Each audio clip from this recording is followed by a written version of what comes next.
We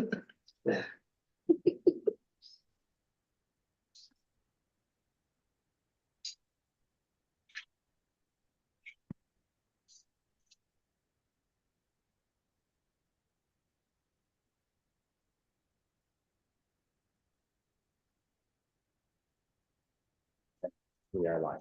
Okay. Good evening, everyone.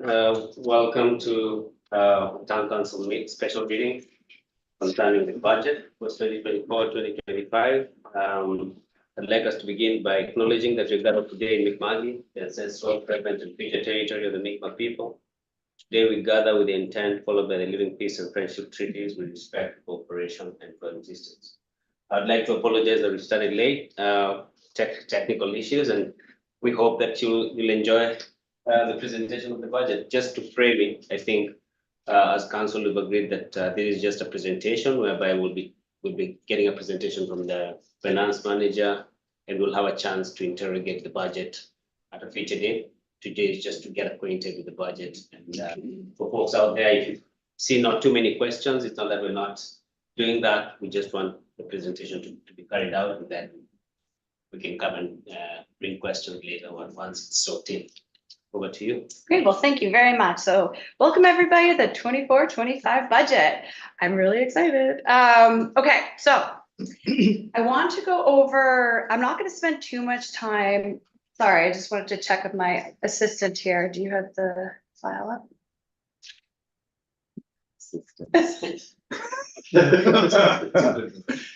Oh, at the table. I say that ironically. Okay, so we're gonna go to the rate. It'll be on that screen too.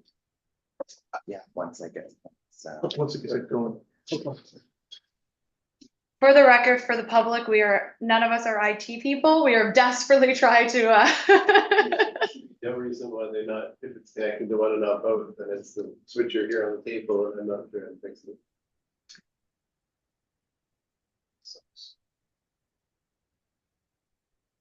Another new problem. Yeah.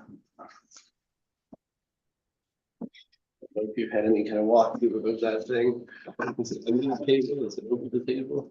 That's the best one, yes. It's nice.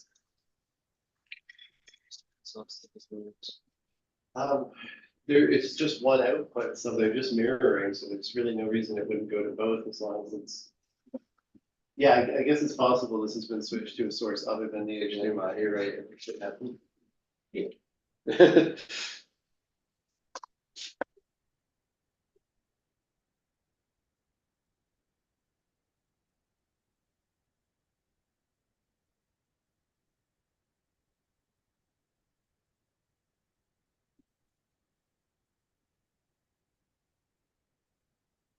Say which one it is on that one. And end up putting on YouTube or something over here. might be more exciting for everyone than the budget.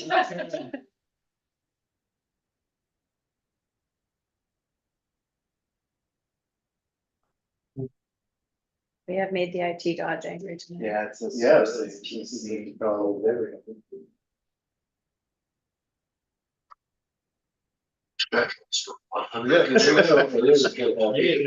Virginians chose to prepare turkey prosciutto and veggie sandwiches. Sarah's prepared seared quail. I mean, Penny, I can reference the page numbers if you want to just keep it on that one. Lobster. Oh, we're getting there. That's another. I'm gonna switch over. Not gonna work. I mean, we're on YouTube already, I don't know how to fix it now. If I had known this was an issue in the last 15 minutes, I might have worked on it. I'll think about it. I'll see how it goes. Thank you. If you need a reference page number. Yeah. Let me girl. Okay.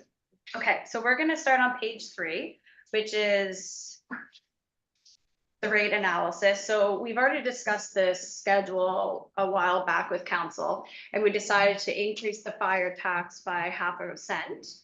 But we also noted that Maybe just since you are kind of relying on these screens more, or even for that one, could you just zoom it to as much as will fit on the page for people? Okay, great. perfect. Thank you. So we did decide that the overall tax rate will not increase, so it's kind of take from one and put in the other, but the overall tax will not increase. So I did want to make one note, and that is the assessment that we looked at, I want to say a couple months ago now. There was a couple challenges on it, and a couple of them went through. It changed a little bit. It's about a $2,000 reduction in our revenue. Not a big deal, but I did want to, in case you're looking at my presentation from a couple months ago, you will see a slight deviation in the assessment numbers. But again, the overall revenue that it decreased by was about $2,000. So not material. So we're going to go, I'm not going to go through this rate analysis in too much depth because, as I said, we've already done that. But if we wanted to go to page 6, the status of the town funds, and this is the beginning of, lost my page, there we go. This is basically showing where the money is coming in and out of and what our reserves look like at a point in time. I do want to note that we have a couple extra columns in here this time. Basically, the estimated balance on last year's budget, I put in there for information purposes. So if you look at the very first one, you see 169, and then the actual opening March 24th is 312. So I just wanted to show basically what we estimated via budget versus what the actual turned out to be. So the closing for last year versus what the actual is once all the money moved and the expenses and the income were received. So I'm sorry to keep on this, but because people are watching, I guess Eric, you're pretty much gonna have to move it in real time with Ashley talking, because the stuff on the screen wasn't what she was referring to, sorry. Okay, so if we can go to page 8. So I'm sorry to Sorry. interject, but I feel like maybe we're going a little bit quickly, and I know because you spend all your time on this. Yeah, no, absolutely. That's right. But I could just back it up slightly. So for the people who are here and anyone viewing, obviously this is the annual budget presentation, the draft budget document. We've used the same format for a number of years, but people might be kind of new to the format of the document. So Ashley's already presented the part that talks about the tax rate and the change in tax rate. Obviously what we said was we're keeping a neutral tax rate. Now we are actually adjusting the fire rate and the tax rate. We're just essentially reducing the town general tax rate by 0.5 cent and increasing the fire tax rate by 0.5 cent, resulting in a neutral tax rate. And then the way these documents are laid out, status of funds is coming up first, but status of funds, usually the content of the sheet is really relevant At the later end. on. Yeah. So what I guess I'll say is, let's not go into it in depth now, but let's Yep. come back to it, because I would like to spend some time pointing out some of the highlights. Yeah, no, that's fair. I mean, there's a lot of activity in there that we should really go through And then individually. from here, I'm assuming you're gonna end up into the summary. Yes. And so that will be what most people, I guess, expect to start with. And the summary then leads into operating revenues and expenditures. So just to kind of put some context on it, we're gonna go to the summary, and Ashley, you take it over again. Sorry for. No, those are great comments. Thank you very much. And actually, before that slide goes away, Yeah. explain again the difference between the gray bar and the green bar. The gray bar was last year and the green bar is this year. So last year's budget versus this year. Yeah, and the way this one is expressed is the gray bar is where the year ended March 31st of 2024. And the green bar is where we project that each of these reserve balances will end as of March 31st, 2025. Yeah. But the reasons why are all things that don't make sense to talk about at this point in the. Yeah, I guess this is kind of a, yeah, I'm getting excited, sorry. Okay, page 8 is the summary. So we're looking at a revenue of now we're on the operating side of things right now. The CAO is actually going to contribute to the capital side, so we're going to kind of tag team this. But we're looking at a budget revenue of 3.8, which is about a 286,000 increase from what we budgeted last year. And then tell me if I'm going too fast, because again, I've seen this. Good place to jump from here would be to the calculation around assessment. If you have that, for example, the new growth versus, is that sheet in here? Yeah, it should be in the rate sheet. Page 4. Yeah, page 4, right here. So I don't know, you went so fast, if you didn't emphasize that, No, I didn't because we reviewed it it's just worth beforehand. mentioning for anybody watching. Yeah, So Ashley was mentioning that there's been an increase in revenue. The tax rate stayed the same. In fact, it's gone down as it affects town general. So that increase is attributable to two things, assessment growth and new construction.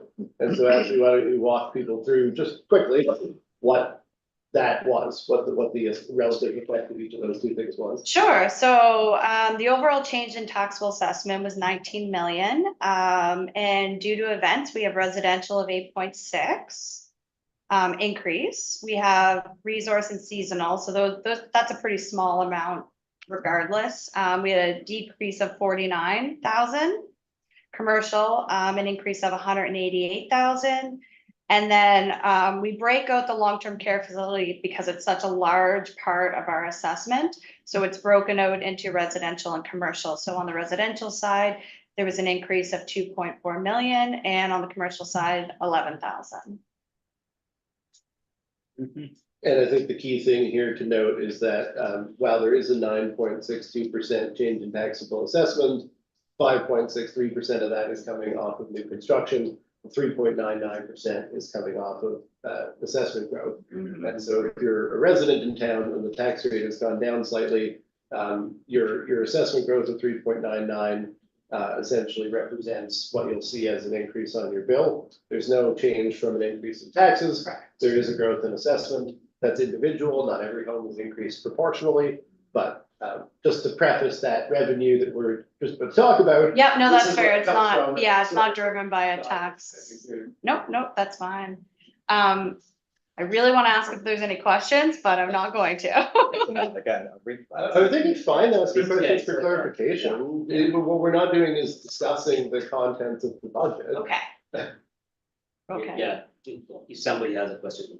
yeah, if someone, Understand the for line. clarity, that's Particularly Yeah. where we kind of had a rocky start, I'd like Yeah. to make sure everybody feels. Just for comfortable interest, with do where we we have anybody watching?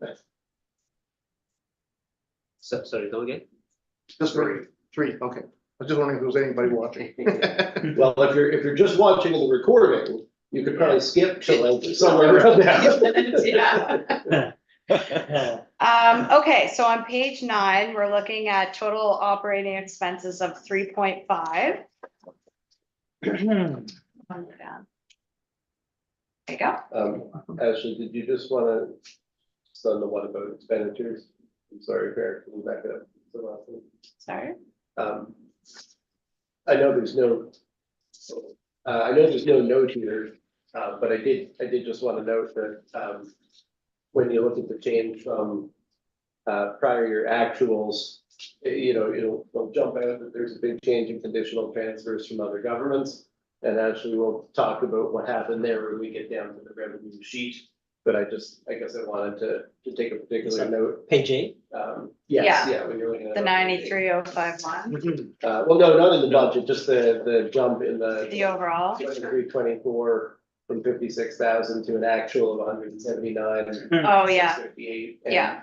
So when there's no notes on the summary, there's notes on the detail, but when we get down there, we'll take a second to explain what happened. Absolutely. Okay, so on page 9, like I said, operating expenses 3.5, that's up from what we budgeted of 3.2. We had actual, and keep in mind that all actuals are unaudited, of 3.1, so that is subject to change.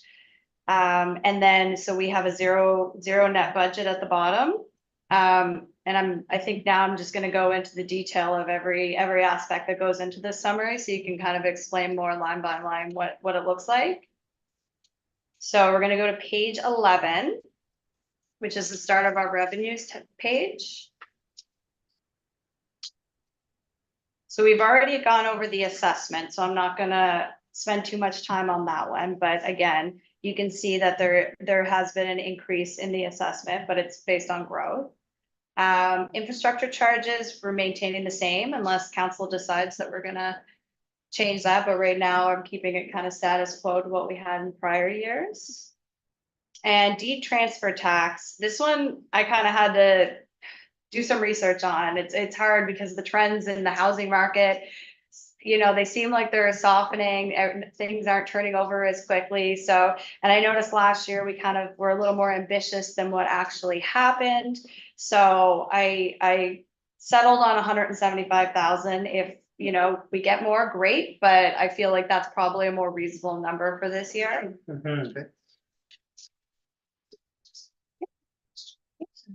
Probably the only one was this problem. The file you sent at 7 is different from that one.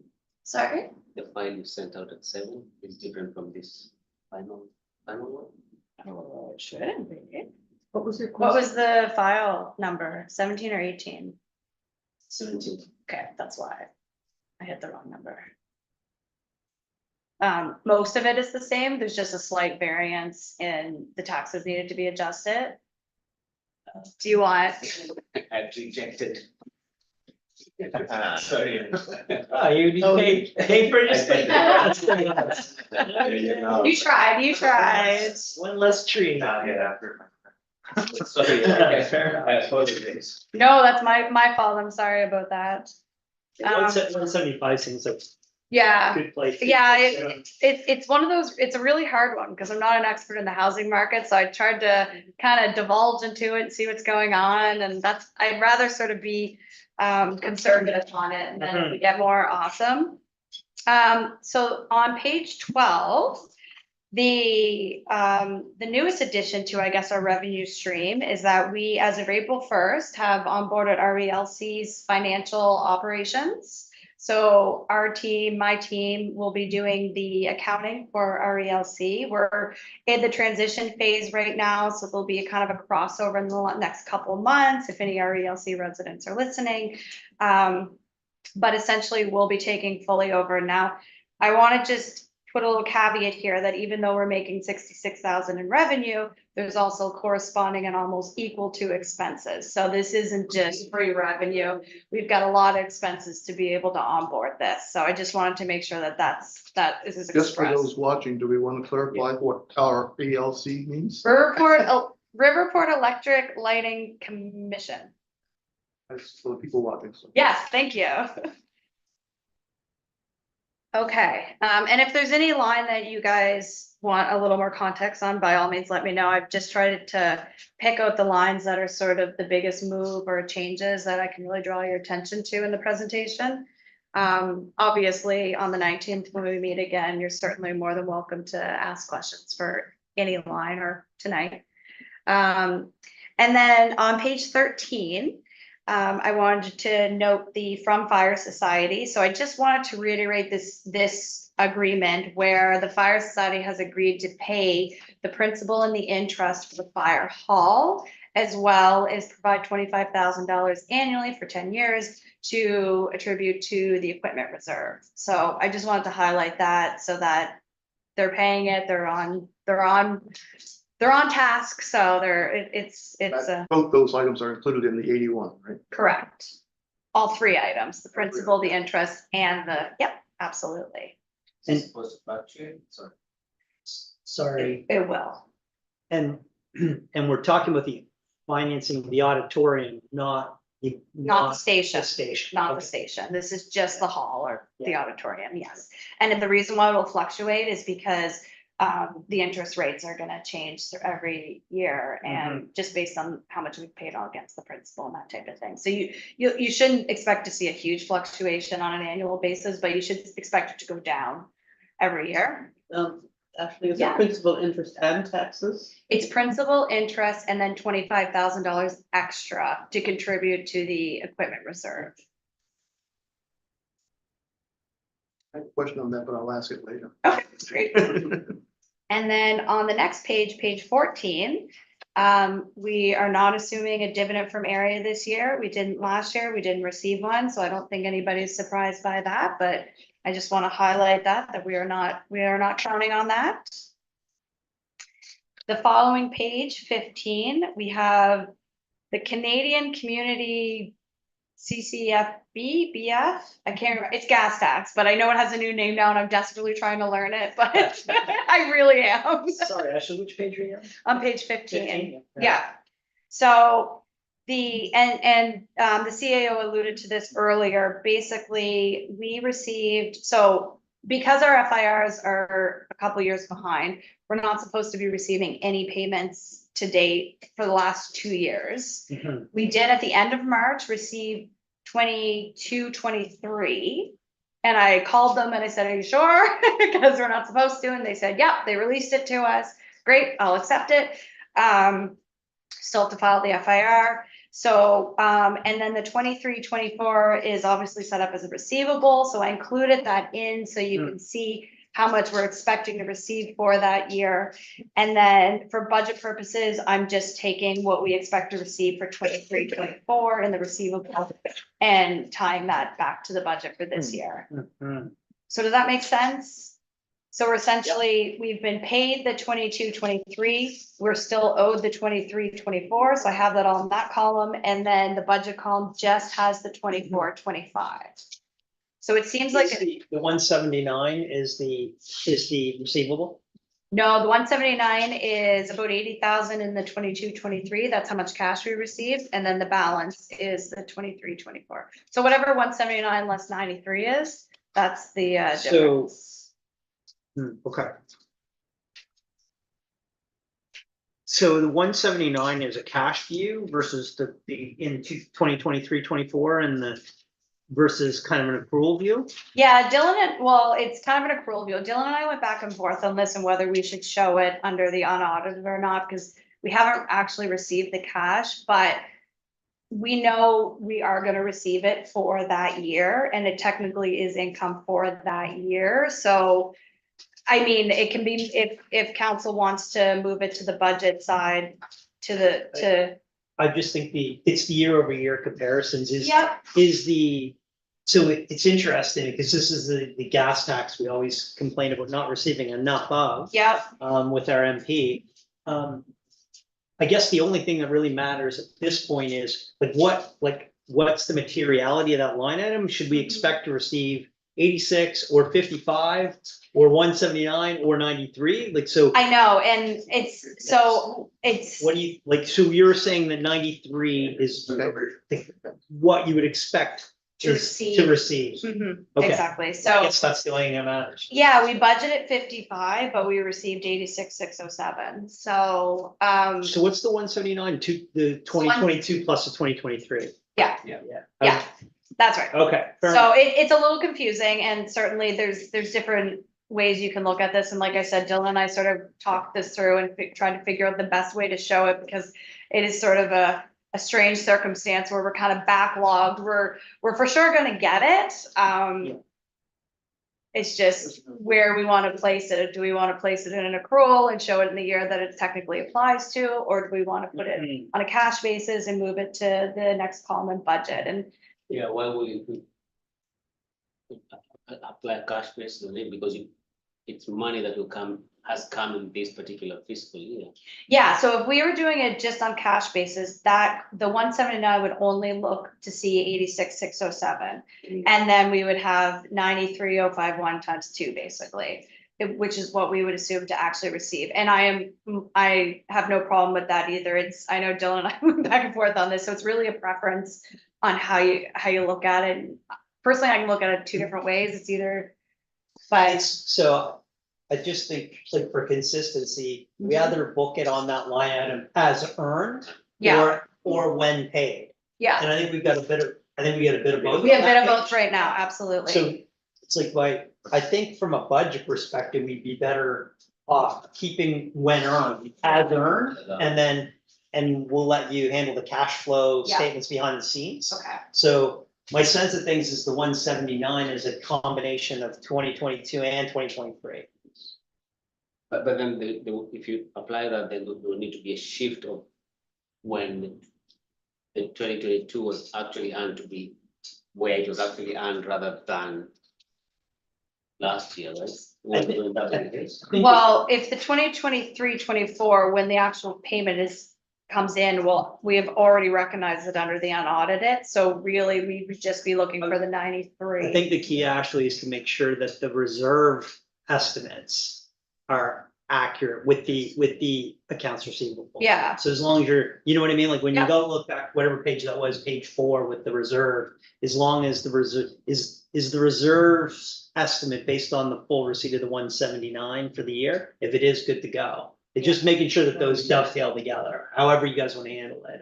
Yeah, so I mean, that's the main thing, is that if it's coming in as an operating revenue, then it should be going out as a transfer to capital reserve in the same amount in the same year. Yeah, As long as they match up and are included in the opening Yeah. statement of the capital reserve, then it is what it should be. Yeah. I think the capital allocation sheet. No, the capital allocation sheet doesn't show 23, 24. So fiscal services sheet will show 23, 24, 179. but that, Would contribute to the capital reserve for year-end opening this year. So it will already be Yeah. counted as in, yeah. it's included as a sub component of that reserve. Yeah, Fair enough, okay. yeah, but I agree with you that sort of we have to choose one way or the other, so if you guys are. It's okay- just that like a year from now, if you had a fresh council looking at this. Yeah, it's budget, gonna they'd look be like wow, we got double. why did the federal government cut their gas tax in half? Yeah. It's just from a explanation, just to help be Yeah. more helpful. And I could even put a note in there, and perhaps maybe that's something that would help to alleviate just an explanation, so let me add a note. Yeah, the only other thing you could do is you could take the 2022, 23 number, the 86,000, you can make that 0. Yeah, Cause we actually never received that money, did we, until We- this year? yeah, I think, and that's what it should be. I mean, that gives it, Yeah. I think So we can do that. Both ways, obviously. Yeah. So if So- we're gonna leave it this way, you should make it 0 or just put them when they were due, rather than when they came in. okay. Okay, so remove the 86, Well, we're. just show the Or 23, the other way around. 24. I mean, I think you'd be better off showing it as accrued, as earned. Yeah, I And think, even though it hasn't yet been received, Yeah, and then that way the budget, just for clarity.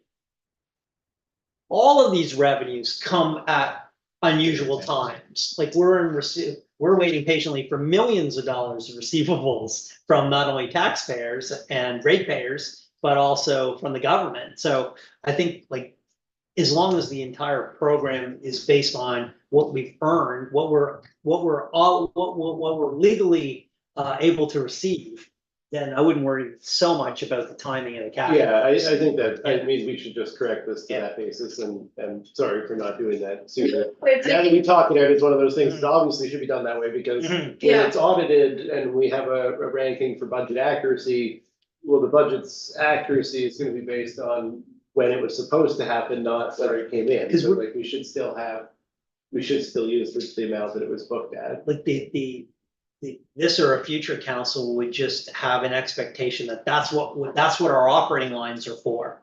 To let us run the business while we wait to receive the money that we're owed. So anyway, I think we're on the right track. No, that's great That's what we discussion. Okay, so I am taking out the 86. Fair enough. All right, What are you taking out? Well, No. yeah. we'll- not we'll- taking out, I'm we'll just fix moving, it. yeah, yeah. You're gonna- Amending. This is why it's a draft. Okay, Yeah. good discussion. Okay, Not in the current year, so it doesn't affect any of the current year. It's just- yeah, absolutely. Okay, let's skip to expenses. So let's go to page 17, please. Hmm. So we have budgeted, so there's an election coming up, and we have budgeted $34,000 for that election. That would include the elections, the meetings, and also the counselor's orientation. Now, I did want to mention, though, that the computers that the council will be provided are not in here. They're under the MJSB line. I've spoke to MJSB, and they basically, whether the computers that council uses or not are still functional, they have a 4-year cycle that they deem computers obsolete. So whether you guys use your computers a lot or you don't use them, it doesn't matter. 4 years is up, everybody gets a new computer. So they're about $1,500 a piece, and that'll be shown down below. And if you go down under administrative, you can see, so I'm just gonna give an overall discussion about salaries and benefits. We can get into later when we go into in camera on the 19th. But essentially, we're using a 4% CPI. And we have proposed a new salary scale as well as a new benefit package. So you'll see usually you can kind of see the CPI increasing and get an idea of exactly where, the changes are, but there's a little more happening this year. So when you see sort of a 35% change, it's because there's other factors in it. It's not just straight CPI. So we will go into more details on that. I believe you've seen the package. Is that correct? The closed session stuff? Yeah. Well, I just handed it out. Oh, okay. I So don't know if you actually sent the digital version. I did send it, but it's real time, so you have not seen it. So, yeah, we will go through that in closed session. For that, but Just for anybody here, this is the one that is the confidential. Yeah, but just to preface that, when you look at this in prior years, you're able to sort of tie it back to CPI, and there's a little more that's contributing to it. So I just wanted to mention that. And you said there'll be a closed session on the 19th. Yeah. And we'll go through that at that time. Exactly. But we didn't want you to not have it when you're reading the document. Yeah. Gonna rain this weekend, so I assume that's everyone's plans is to get some good budget reading done. Yeah. So on the following page 18, I don't have anything that's jumped out to me that has substantially changed. We are trying to sort of, as this budget evolves and as my team evolves, we're trying to rearrange accounts, make accounts a little bit more clear. So you'll notice there's a couple new accounts, and I say new with quotes because they're not really new. We're just reclassing them a bit. We have a shared office supply account now. The admin staff asked for us to break out the advertising for regulatory and non-regulatory. So just things like that might look a little different than last year. They've all been in the prior year in some capacity, but we're just trying to really be able to allocate expenses more effectively throughout each department and how to really focus on each level of expense and drill down into it. So if you see things like that, it's mostly because we've basically we're just trying to figure it out for ourselves downstairs. The admin software and hardware is mostly the subscription-based products like Doodle, which is a polling thing, and just those type of things that more admin uses than anyone else. I don't think I've ever sent out a poll in my life. So, so that's why they're all just on the admin side. You'll notice on software and hardware for the finance side, it's a little more of our actual tangible products. No, Okay. they're all subscriptions these days. Yeah, I guess that's true. And when I mean Town Suite is what we use, it's what we use on our computer. I can use it, enter it. Okay, if you want to go on over to page 19, please. So you will notice that there is a bump in the auditing fees this year. I don't think that's a surprise to anybody at this table or at home if they've listened to any of our other council meetings. We have new auditors, BDO, and they are doing 2 audits, 3 FIRs, and I really want to say a partridge in a pear tree right now, but and they're also doing a slight review of the 21-22 closing numbers. So all that being said, it's very well anticipated that our audit budget is going to go up for this year. I don't see this as something that's going to continue on into the future. In fact, I very much expect it to go down again, but at least for this year, there's a lot packed on the plate. There's a lot of work to be done to get us back up to where we want to be. Now this is also distributed amongst electric and water. So there are other parts that the auditors will, the expenses will come up. So it's a substantial amount. It's a lot more than we've paid in the past, but I am hopeful that this will get us over our hurdle and we'll be back on track like we've planned to be. And it's worth noting that last year, because our audit was discontinued and we went to auditor, we actually came up below where we expected in the audit fees for 23-24. So part of this is just the shifting of that into this year. Absolutely, because they're picking up the audit. So And then one thing we're asking council to consider is under health and safety, we have a $200, I don't know what you call it. It's not a stipend, a $200 amount that everyone can use for health and wellness every year. And we're asking council if they would consider bringing it to $250 per employee, just to kind of get in line with prices of anything really at this point. You buy sneakers, you can't buy them for more, anything under 200. So so that's something to be considered. That would be $250 per employee in each department. Most of the employees use it. Yeah, we've had a really big intake this year. We had a really good committee this year that really promoted it. And I know I've used it the last 2 years I've been here, and I think it's wonderful. You can get new sneakers, you can get, it's to promote active lifestyle. So it's, yeah, but I would say the majority have used it this year. Just been curious about the utility of them bringing receipts. So everybody has brought in the receipts. I know I've seen them because of sign. Yeah, right. Just asking, because it, for me, it's just additional work for the person who's reconciling that and signing it. It If we is. go for that, employees can use up to that amount, they will just use them.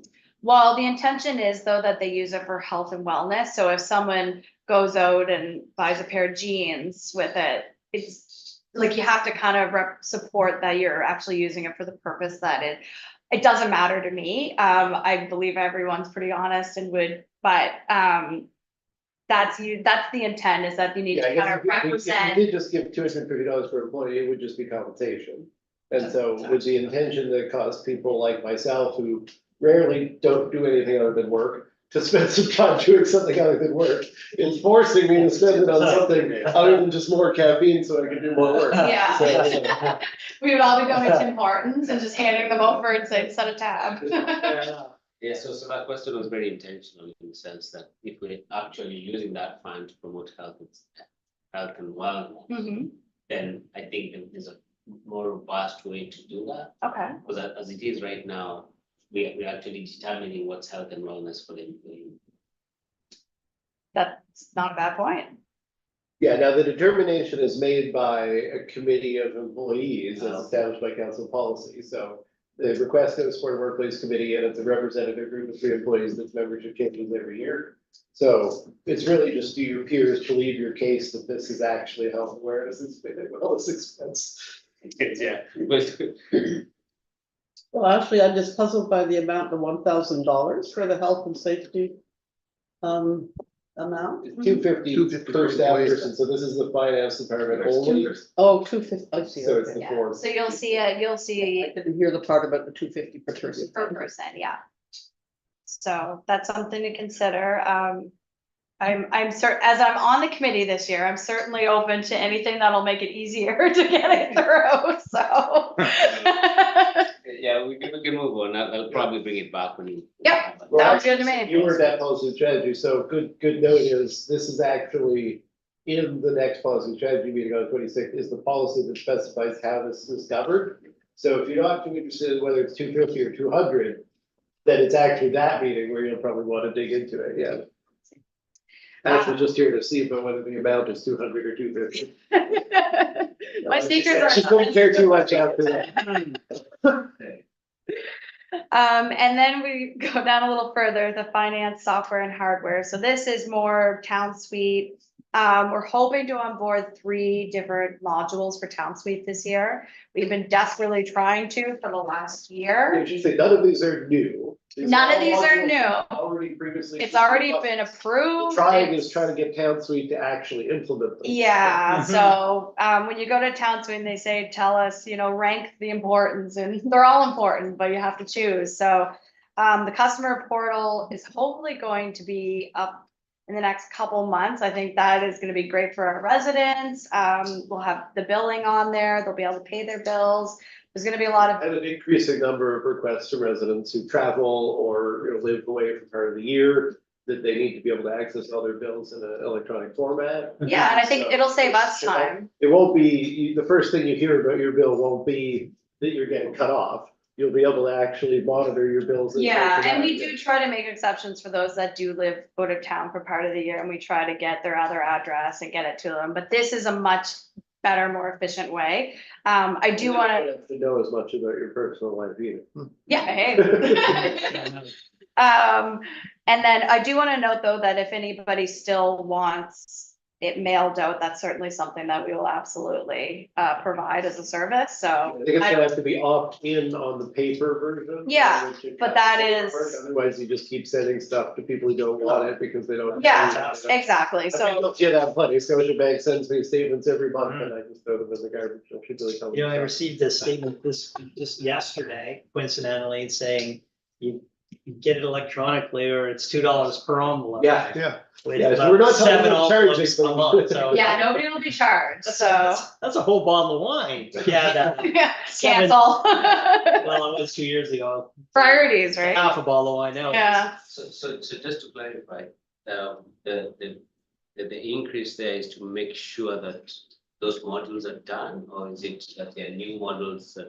Because the piece around the customer portal was supposed to be in the last fiscal, right? yeah, so they're actually billing us right now for all three, and even though they haven't started implementation of the two, so we had a meeting a couple weeks ago where I am adamant that I don't think we should be charged for a service they're not even setting up for us at this point, so that is currently in the works, but this amount, as well as sort of the, similar to what the audit is, where it's divided amongst a couple departments.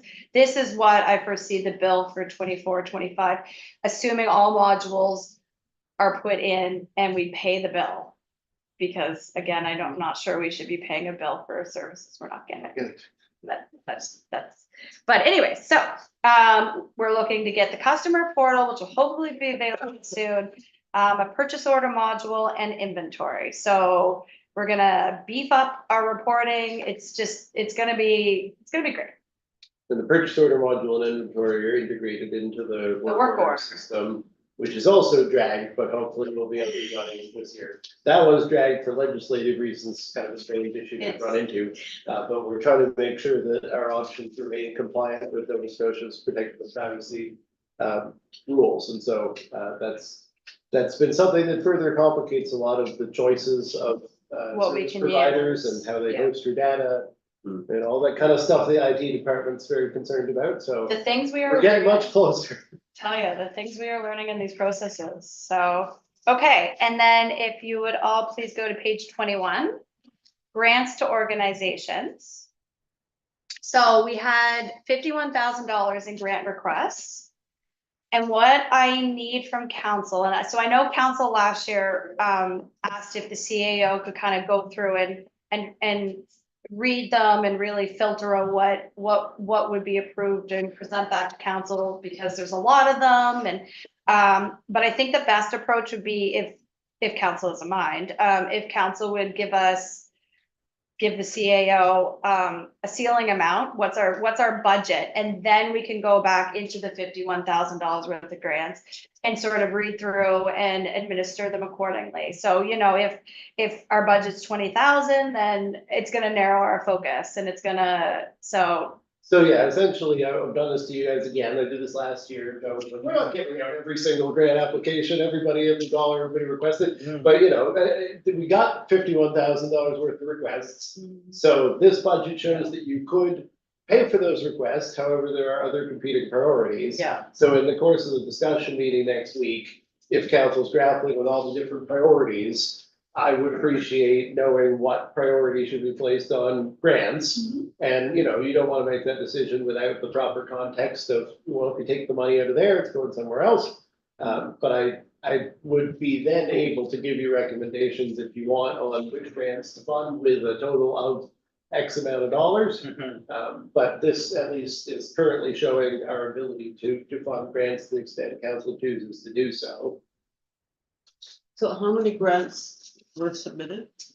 It's at the end of this document, I think. Let me do it quick. So total is 51,063. But how many? I was just looking at. And the other question I have is, 20. are we going to see the applications? Yes, but it's up to you how much you all choose to read through them all. So as a council, we'll decide a ceiling. So should I send the applications out to So council? just as a reminder, we had this conversation, we say we need to give the CEO and staff a cup. And then they get to determine how that will spread out, unless we're going back. Yeah. On that. So if we do what we did Well- last time, what I'm expecting is, at your next meeting, you'll tell me, based on the whole picture, what the cap should be. And then at the final meeting, you'll just be getting, here's how I recommend allocating them, and here's the supporting documents, so that if you wanna go through and. Mhm. So you're being asked to give me the cap without reading all the applications. If you guys want to read through all the applications and do the allocation as we did before last year, I'm always happy to do that. And just as a step one, I assume that we have a document here that has 20 line items that add up to $51,000 somewhere in the document. Yeah, and the By organization. Yeah. So like Same as that, last year. that's a good place to start, and I think we'll probably have some opinions right out of the gate, and then maybe we're talking about a different number before we really start. And if you all would rather have all the documents beforehand, No. we have. Those documents aren't in here. I think Okay, well, I mean, we can give them to Councilor I guess Yeah, tonight, I'm if gonna we, see at that. least if we have a list of Yeah. who the organization that's making the request The list is. is an appendix to this. Fair enough, okay. Yeah. And how many? And 20. But yeah, we're certainly not withholding the specifics from people because, Yeah. want them to be withheld. They're all available to you. You just have to choose whether you guys want to read them all. Yeah, but I will send them out to everyone and then Yeah, whoever wants. Penny can pick up on it. Penny can look, I think Councilor Now wants to see it too, so I'll send them all out and you guys can decide when and if you wanna read them. So that is the story on the 51. I think every year this becomes a discussion, so. There's a lot of good applications, but. at the same time, Absolutely. It's a small hard projects, decision. small It's a- programs. Yeah, I don't wanna make the decision, so. Okay, page 24. Page 23, sorry, 23. This is what happens when I get double-sided and I don't staple it. Things go awry. Well, I'm gonna ask everybody to totally disregard the page numbers when we get to the capital budget, because that's what was causing me some of the trouble. Yeah, the capital budget's a matrix, but it's a beautiful thing.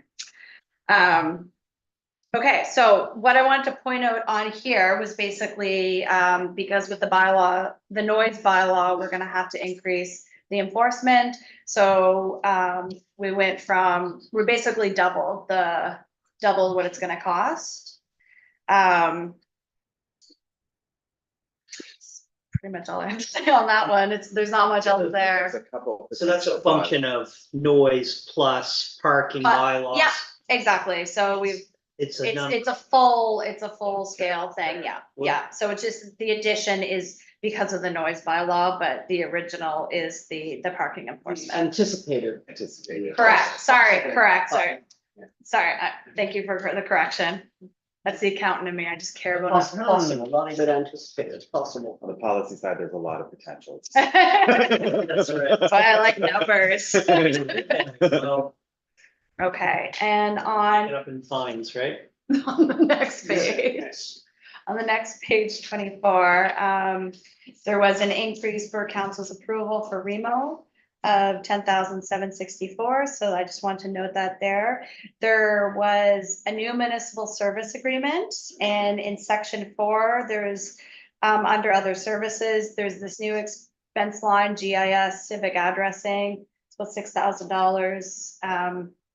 So I just wanted to highlight that because that is a new expense for last year and this year. Is that annual? Yes. On forever and ever going forward? I believe so, yeah. Yeah, so Chester kept most of the services at the same price that they were previous. Uh-huh. But one of the things they noted is that we never really explicitly broke out that they were providing that service. Okay. And so in lieu of getting a little more of an increase on some of the services they were providing, they broke this one out and costed it separately. Yeah. This is an agreement we agreed to last year, but Uh-huh. it just, it's still a very modest increase in cost over the previous. Who is it who's asking for them? Chester. This is our contract with the municipality of Chester for development and inspection services. Oh, that's inspection. I was asking for the civic addressing. No, that is part of it. It's all- It's encompassed on the whole thing. It's a little I confusing. only need one person to answer a question. Sorry, please. Thank Penny. you. Okay, page 25. So again, the employee benefits and salaries, I just wanted to make note again that there's a couple contributing factors in there that we'll go through in the future, so we don't spend any more time on that. And we have am I on 27 or 26? I don't know what's going on. 27.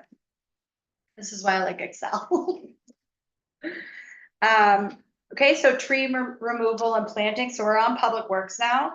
Tree removal and planting, we're seeing, and you'll see this in the electric utility as well. There's a lot of vegetation work that needs to be done. And this is just reflective of this. You'll also see that the main drivers in the expense that I see for this budget is tree removal, culverts, salting, and sidewalk and patching. And those are further, I've highlighted them all on page 29. But I just wanted to kind of point that out to everybody, that those are sort of what I see as you know, the heavy hitters, and they were costly last year as well. And it's just the product of what we have right now. I think working with Jonathan, he takes great care in trying to price all this stuff out. So So I'll speak a little more as we get to capital around stormwater as a particular breakout area from last year, because I think we all know that was a big area last year in terms of community focus, and then how that's reflected in the budget. There's quite a lot of stormwater throughout this budget.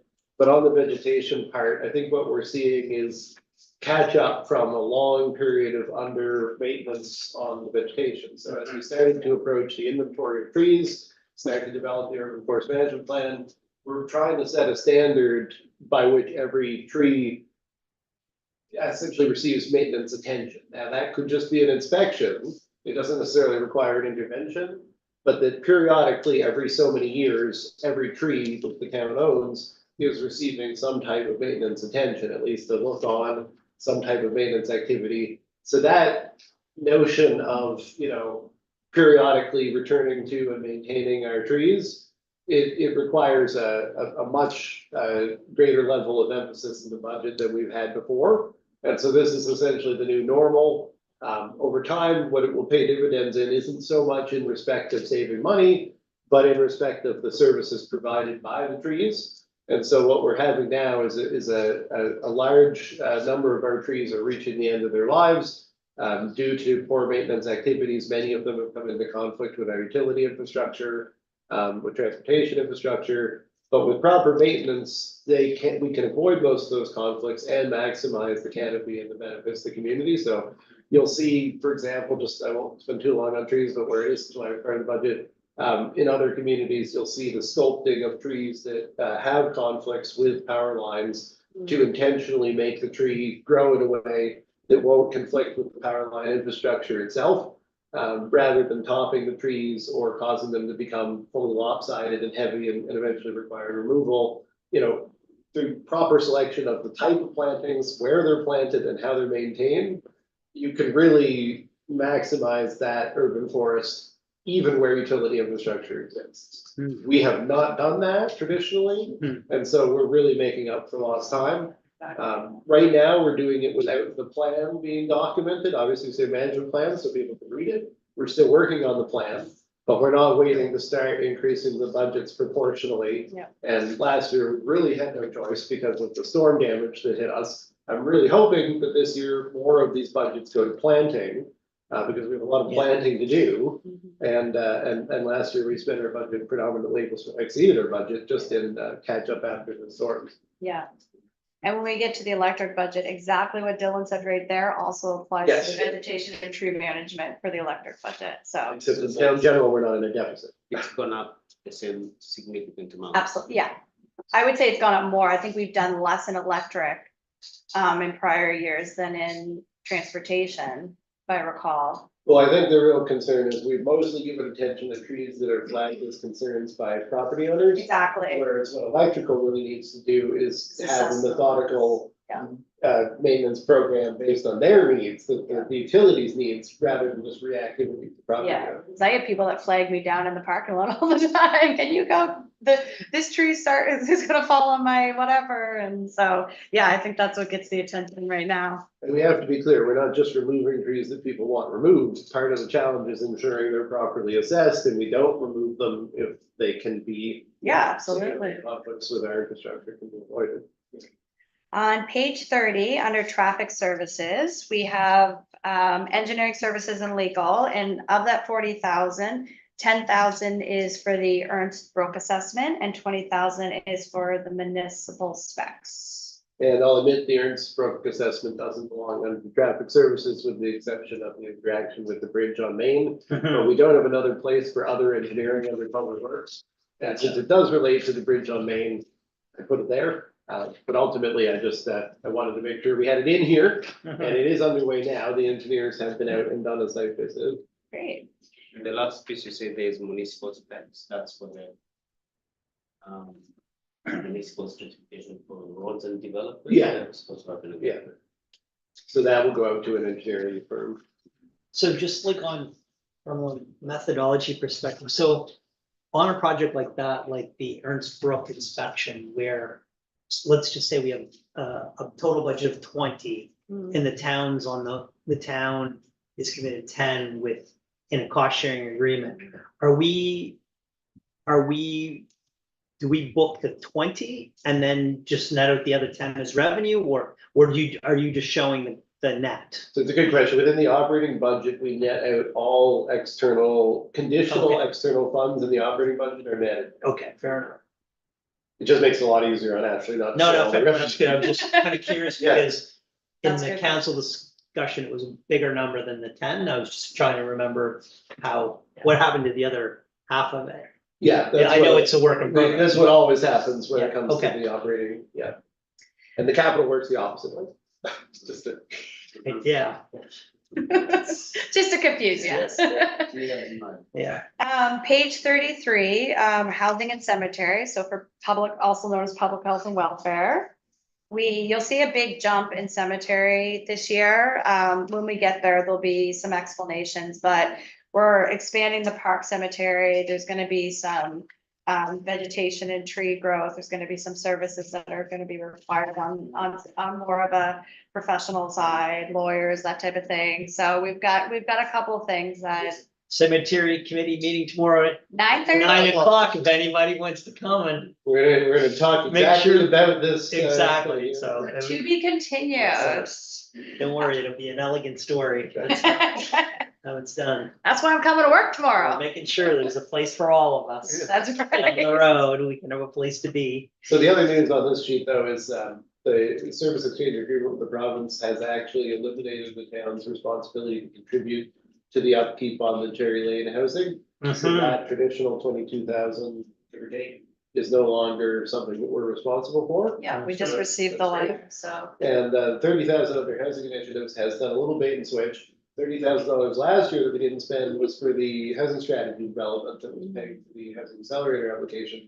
The 30,000 in here this year relates to the Hawthorne Kimber properties assessment. Okay. So it's still 30,000, it's for a It's different for a thing. different problem, yeah. Yeah, fair. And we have that in the notes so that it's clear that. And then on page 34, if you look under the accessibility initiatives, I just wanted to point this out. There is a decrease in what we plan on spending this year, but we still plan on working towards our accessible goals and being able to make it more accessible and friendly for everyone. So it's still there. It hasn't fallen off the radar by any means. There's actually a full strategy that we're working on and One of your handouts speaks to further to accessibility, but I'll wait till we get the capital. Yeah. part to- perfect. I guess what's really relevant here is this last year was mostly for audits of our recreational facilities. And that came back with a lot of recommendations. Those recommendations are mostly capital. So what you're seeing here is a strategy for the regional coordinator and about $5,000 for the operating side. So like as we address within our website and document formats or hiring practices or those sort of intangible elements of accessibility. Yeah. That's where this $5,000 that's embedded in the 11,000, the rest of that's element salary, will be for. And then I'll talk, there's a lot of accessibility in the capital budget. Yeah, absolutely. $900,000 or more, there's a lot of capital accessibility. We'll see if it all stays in, but there's a lot in the draft version. And then if you go to page 35, please, urban forest management plan, we're budgeting 24,000. That's a lot of meetings and a lot of sort of interactions with the public. The climate environment initiatives, that's the manager of that department, those are her conferences. We also have 2 summer interns. We applied for subsidization on both of those. The real bait and switches here, because we announced to council through the report to council that we received the funding on both interns. We advertised for the 2 interns, and then they pulled the funding for one of the 2 positions. Yeah. All of a sudden. So we're recommending we proceed with the 2, because we've got some good applicants, and there's a lot of work to be done. But there's a difference, I think, about $4,000 there. Yeah. In what we expected to get, and now we're not getting. And just note on the urban forest management plan, it's just the budget from last year, less the cost that we spent last year, is essentially what we're, I mean, it's give or take. I know it doesn't exactly add up, but it basically just, we spent some of it last year and we're continuing with the initiative as planned. And then if we go over to wastewater on page 38, I wanted to point out the repairs and materials for the plant. There was a cell 3 draining and sludge removal planned for last year for $18,000. It wasn't completed. It's expected to be done this year. Don't ask me what that is, but that is what's planned, what's budgeted. It's no change in cost. Sludge removal is one of those things that no one ever wants to actually have to do. Yeah. And Scott is very excited that we're finally going to do some, because nobody else realizes as we go, there hasn't, I don't believe, been sludge removal done on this cell since it was constructed in the 90s.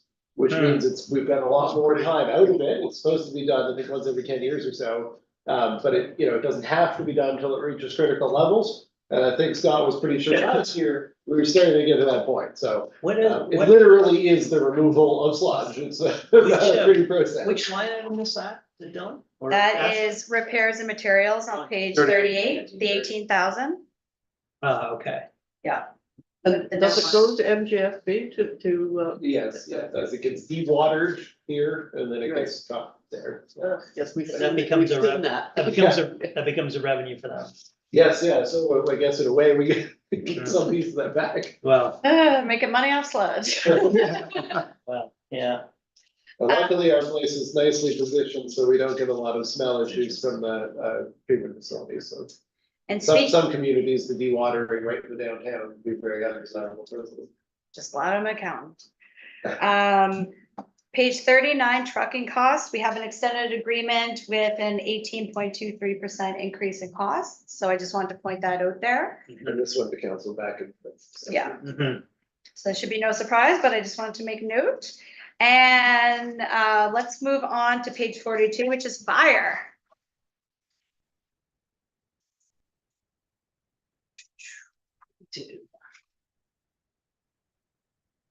Okay, so we, as I mentioned before, we've increased the fire rate by by 0.5 cent. As well as the outside areas that we service. So both of those would go up incrementally. The From Fire Society amount right there, the 81, that is the 25 that I mentioned earlier, and the principal and the interest. That's just showing. Hold on, sorry, let me just get to this page. That's just showing it here and where they're paying for it as the expense on them. So again, that is for the hall, not the station.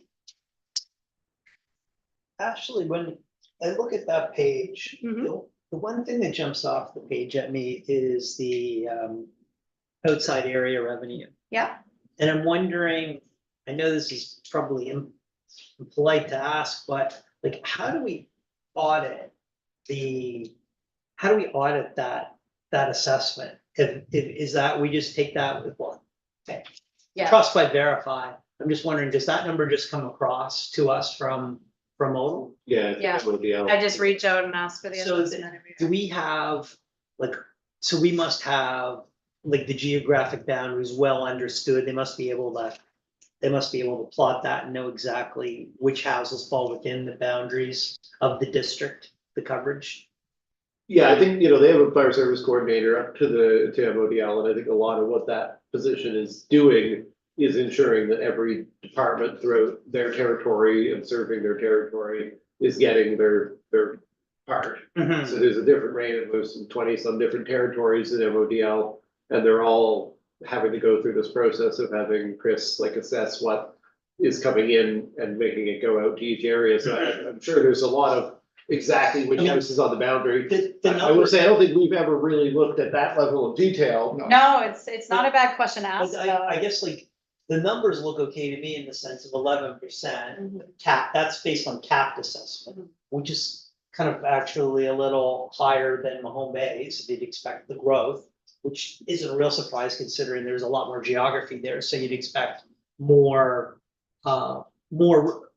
construction just because it's a larger geographic area. So I'm not, I don't doubt the numbers are right. I'm just kind of curious to know, do we review it on is there any process where we actually get together and review that number just to make sure everybody knows that it's fair? Yeah, no, I think that's a great question. I think that there probably should be something that, and like you said, not every year, but even just an overall review of how it's assessed and.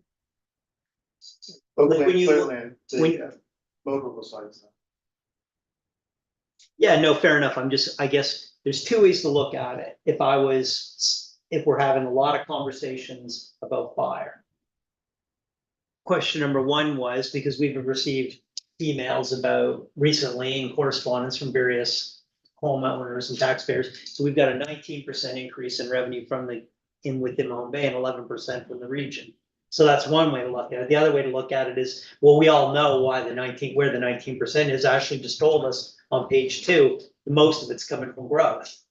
So if you just look, what we don't have is we don't have the detail for that revenue stream in the similar method to what you've illustrated on page 2. You can't see how much is growth, and it would be, I'm just curious. I just have the number. Yeah, I'm just sort of curious, how much of it is coming from the capped assessment, how much of it is coming from new construction, so you could do a longer term. If you were talking about doing a fire study this year, that would be pretty important to know how much of the 11% is coming from growth versus just assessment. Anyway. Yeah, and I guess I'll note, just because we were referring to 11%, but the 11% is the revenue growth, and we did have the 0.5% increase on the rate. So the 11% should be adjusted by the fact that a 0.5% increase on the rate actually is about a 4.5% increase relative to the fact that the rate's only 11 cents.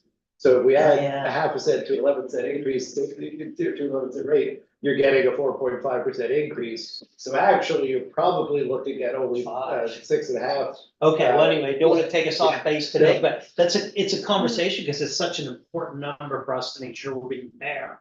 Yeah. So. And I have, as council knows, reached out with a sort of official notification to the Mayor's Cove Commission that this is expected.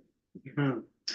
Okay, the honorarium, the chief mentioned that there's potentially new members this year, so we've increased that slightly. We've removed the chief's honorarium. He's for sure not taking it. I've asked him point blank multiple times. So for sake of budget. We'd rather give everybody a little bit higher honorarium. Yeah, and then. Been adjusted upwards in a long time. Exactly. So if he's not gonna take it again, let's take that as his word. Training, it's a similar training to what was last year. He mentioned to me though that there'll be other fire departments that will likely be onboarded onto the training, and any revenue from that will likely be repaid back to the town as a reimbursement to the training costs. So it's a high cost, but factor in other departments that are gonna be part of it and hopefully make some money back. It's expensive to get really good training. Well, and you have to house them, you have to, he went through A small point, but if we do give money back, try to make sure it ends up showing up as fire revenue instead of general. Yeah. Yeah, absolutely. Contribute to the reserve. Yep, absolutely. And then if you go down to page 44, this is just where all of our debt is right now in the fire. the one change from this year is that the fire station principal has been brought over into the fire budget. However, only a portion of it has, so we could zero out the budget. The remaining part of that long-term debt is still in the fiscal services, which it was last year in its entirety. So what you're seeing is that with the 0.5% increase, we were able to make a $41,000 Yeah. year over year dent in the $127,000 that the town's been spotting for the fire department, but we're now going to need to catch up on that by the remaining, which is still hitting the town. general. Yeah, so 86,123 is still in the Yes, fiscal we're going in the right services. direction. We're getting there, we're getting there. I just have a quick question on the fire department part for the hall. Yeah. Then I know the question's been asked of me. If the fire department could pay that off early, Mhm, is there any rebate on that interest? I mean, I know the town has borrowed the money for it, mhm. so how would that work? Because I know there's been some interest in So the putting down this money. NFC wouldn't give a reduction. It's like the town could have the money in the bank. But I don't think we'd get a reduction from, I don't know, to be honest, because I've never thought about paying something earlier than we're due for it. It's a great question. But we would, We could, our schedule of our arrangement with the fire department doesn't necessarily need to correlate exactly with the MFC financing schedule. If the fire hall came to us tomorrow with $100,000 to do a prepayment, I'm sure I would say thank you. we would Yeah. take, and we would just swap. well, I think change Richard was wondering if they About the could interest. save some interest by paying off sooner. So the only way if the town can't save the interest, then you can confirm with MFC. But if the town can't save the interest, then it would be at the town's expense that we would let the department off. You know what I mean? Like that's that. You the, would pay down some, yeah, well, that's true. you would The figure. town could probably find a way to make that work, even if You would think- MFC can't, so actually, you take that into Yes. consideration, yes. You know, No, that's a good point, we could just apply it to something else and we get the If the same. fire hall would like to pay off the balance of the debt and interest on the auditorium faster, we would absolutely be willing to accommodate that. okay. To their, That no, question's been right? asked us. We've But in always, terms of what we can offer in terms of reduction in interest, actually, we'll have to just. Okay. take a look I'd have at to it. play with the numbers, but I wouldn't say no. So you will help me by.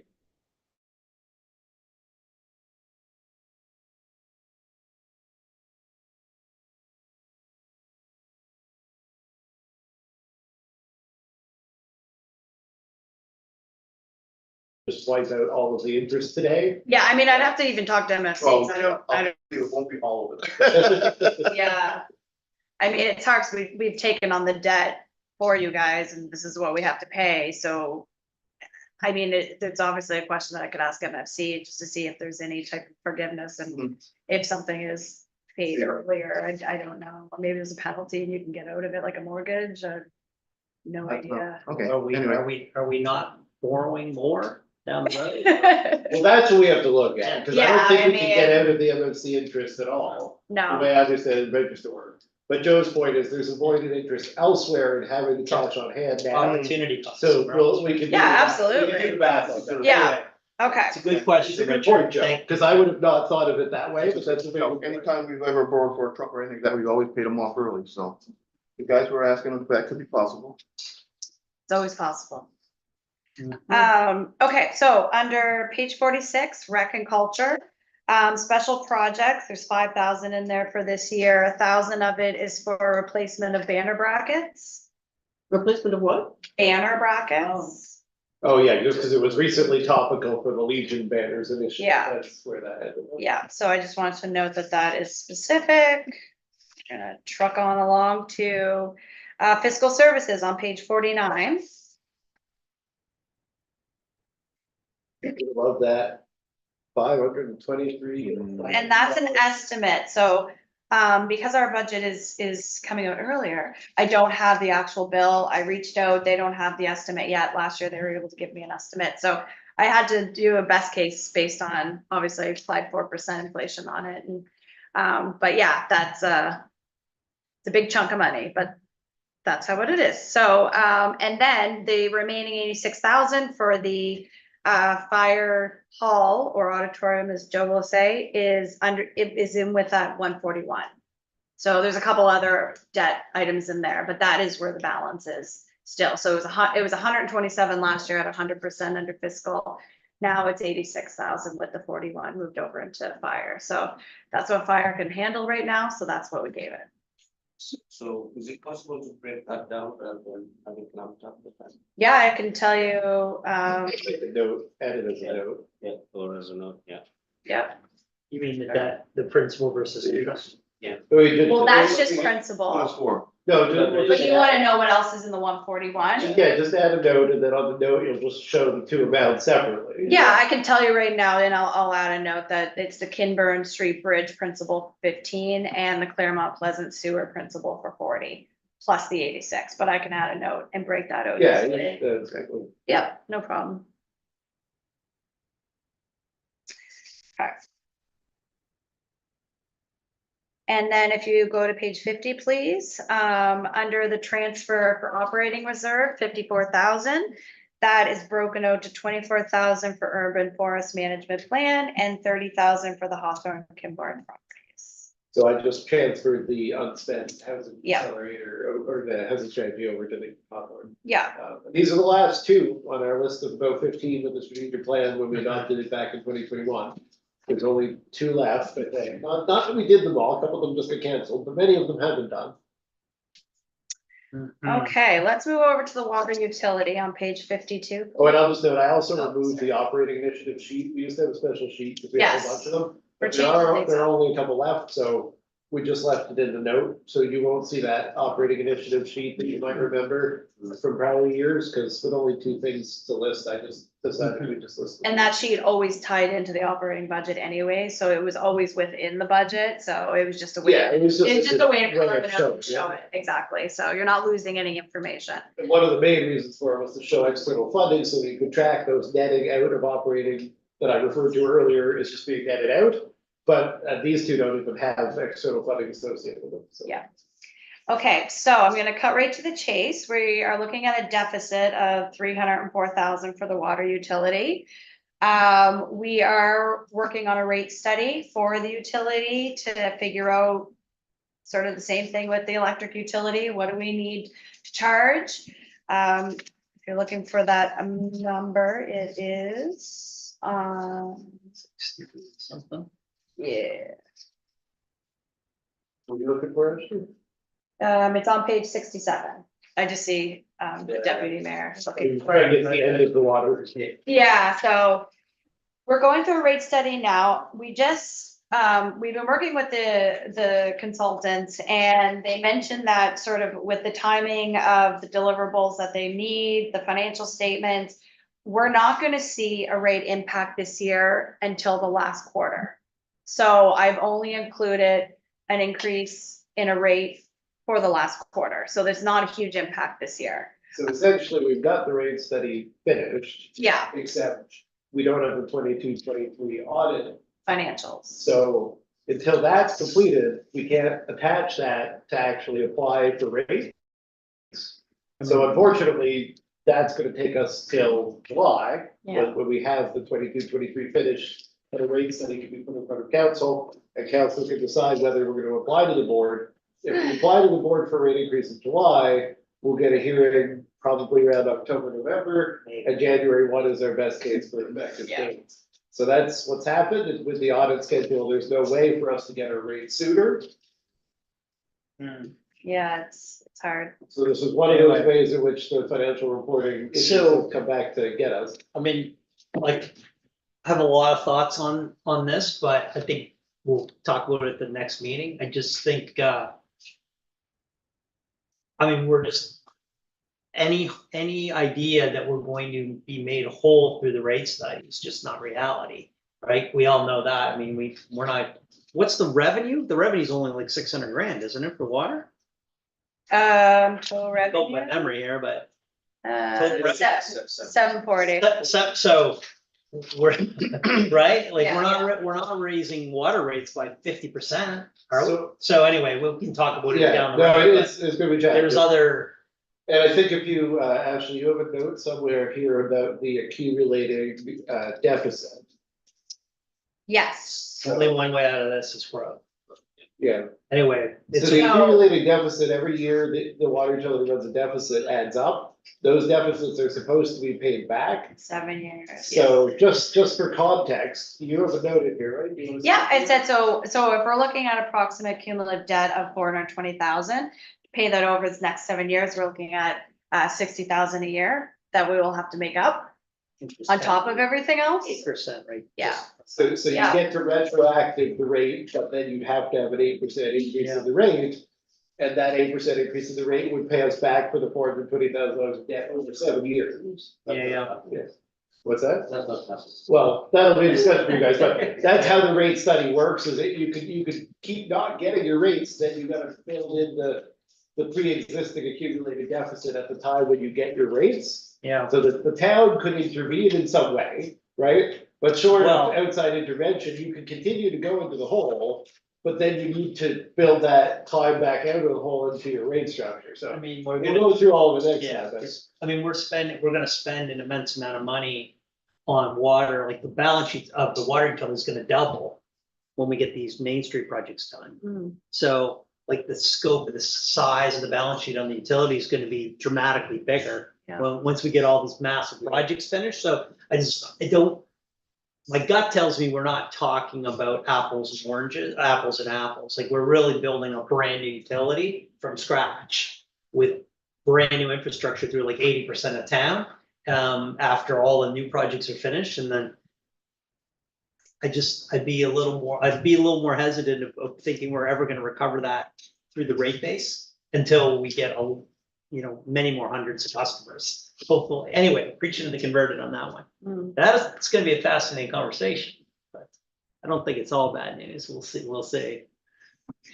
I know my water bill was the highest it's ever been by 40% in the first quarter, and it's like, wow, I would have thought the kids go off to university, my water bill's gonna go down. And the water. Apparently, Mariana, And the water- yeah, the very water- long showers, You so I don't know what might happened. have a leak, I I- would think. So, I'm not gonna go through every single thing here. Everything's pretty status quo. And so there is one change initiated on our end, in terms of the, water utility, I guess. The rate study, We should note that the system assessment report of last year, I know this isn't noted here, but just, I think it's relevant, because council did approve this last year. Last year, we had a system assessment report that was carried out that did indicate that our water utility was understaffed. And did point to essentially costs being incurred because whenever we were absent staff, we were relying on an outside contractor. Mhm. And so there was a recommendation that we replace the outside contracting with an additional staff person. And since that was something council's already discussed, I will say that is reflected in here. yes. But we pushed the start date off kind of to parallel the institution of new rates. Uh-huh. So I know this would not be welcome news for the existing staff, but we do have that system assessment report recommendation included here. But it's not included to take effect immediately. It's included to take effect after council decides whether to proceed with the rate study and whether to proceed with the rate application. And so if council at that time decides to proceed with a lesser rate application, that would obviously affect whether we proceed with that additional staff person. So I just thought it was relevant to mention, this is public information that we've been told to hire someone. And we're holding off on hiring them until, at least during this budget, until the rate study, until this 2022-23 audit is completed, and the rate study can come to council for approval. And until we're committed to making it into rates, until council can see the full context of the rates and how the rates are impacted, we're gonna hold off on implementing that other position. So, something we can discuss further next week, but I didn't want to. I don't wanna pass over water, but I mean, in a nutshell, that is, Yeah, so we also, our operating reserve in water is pretty close to nothing, Mhm. zero, right? So, If you wanna flip back to the stats fund sheet, yeah, the operating reserve is now drained below. zero. train, yeah, The depreciation reserve has a pretty healthy balance. And they're reconciled so that essentially what's happening on status of funds, when Ashley goes back to that, is, oh, and Eric's gone, so we can't move the screen to that, is that, the deficit of the operating Come out. is kind of being covered with a loan from From the the depreciation reserve. Yeah. Okay, Which is fine until either it exceeds the depreciation Okay. reserve balance, or we need to use the depreciation reserve. to fund CapEx, yeah. Yeah, yeah, So, okay, well, that was the answer to my question.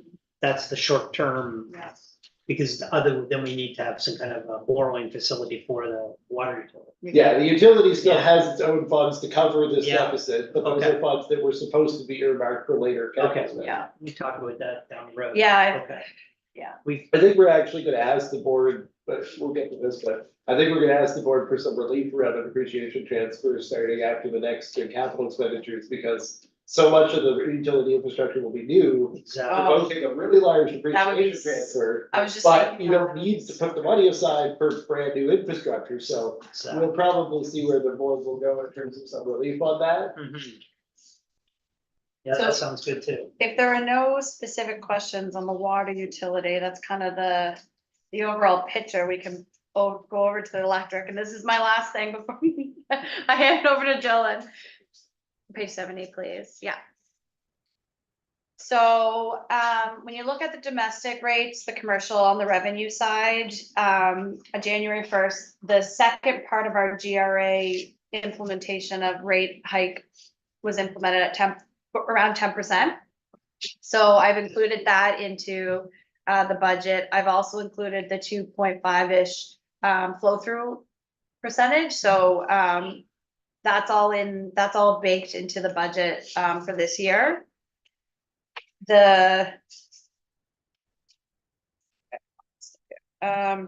corresponding NSPI on page 72 is looking at the NSPI power purchase, is 8%, 4% NSPI increase, and then 4% inflation. That is my absolute best guess scenario on this. We typically have more of spreadsheet from area, and that didn't happen this year. So I've combed the fields trying to do the best I could and try to estimate this. I think this is a good number.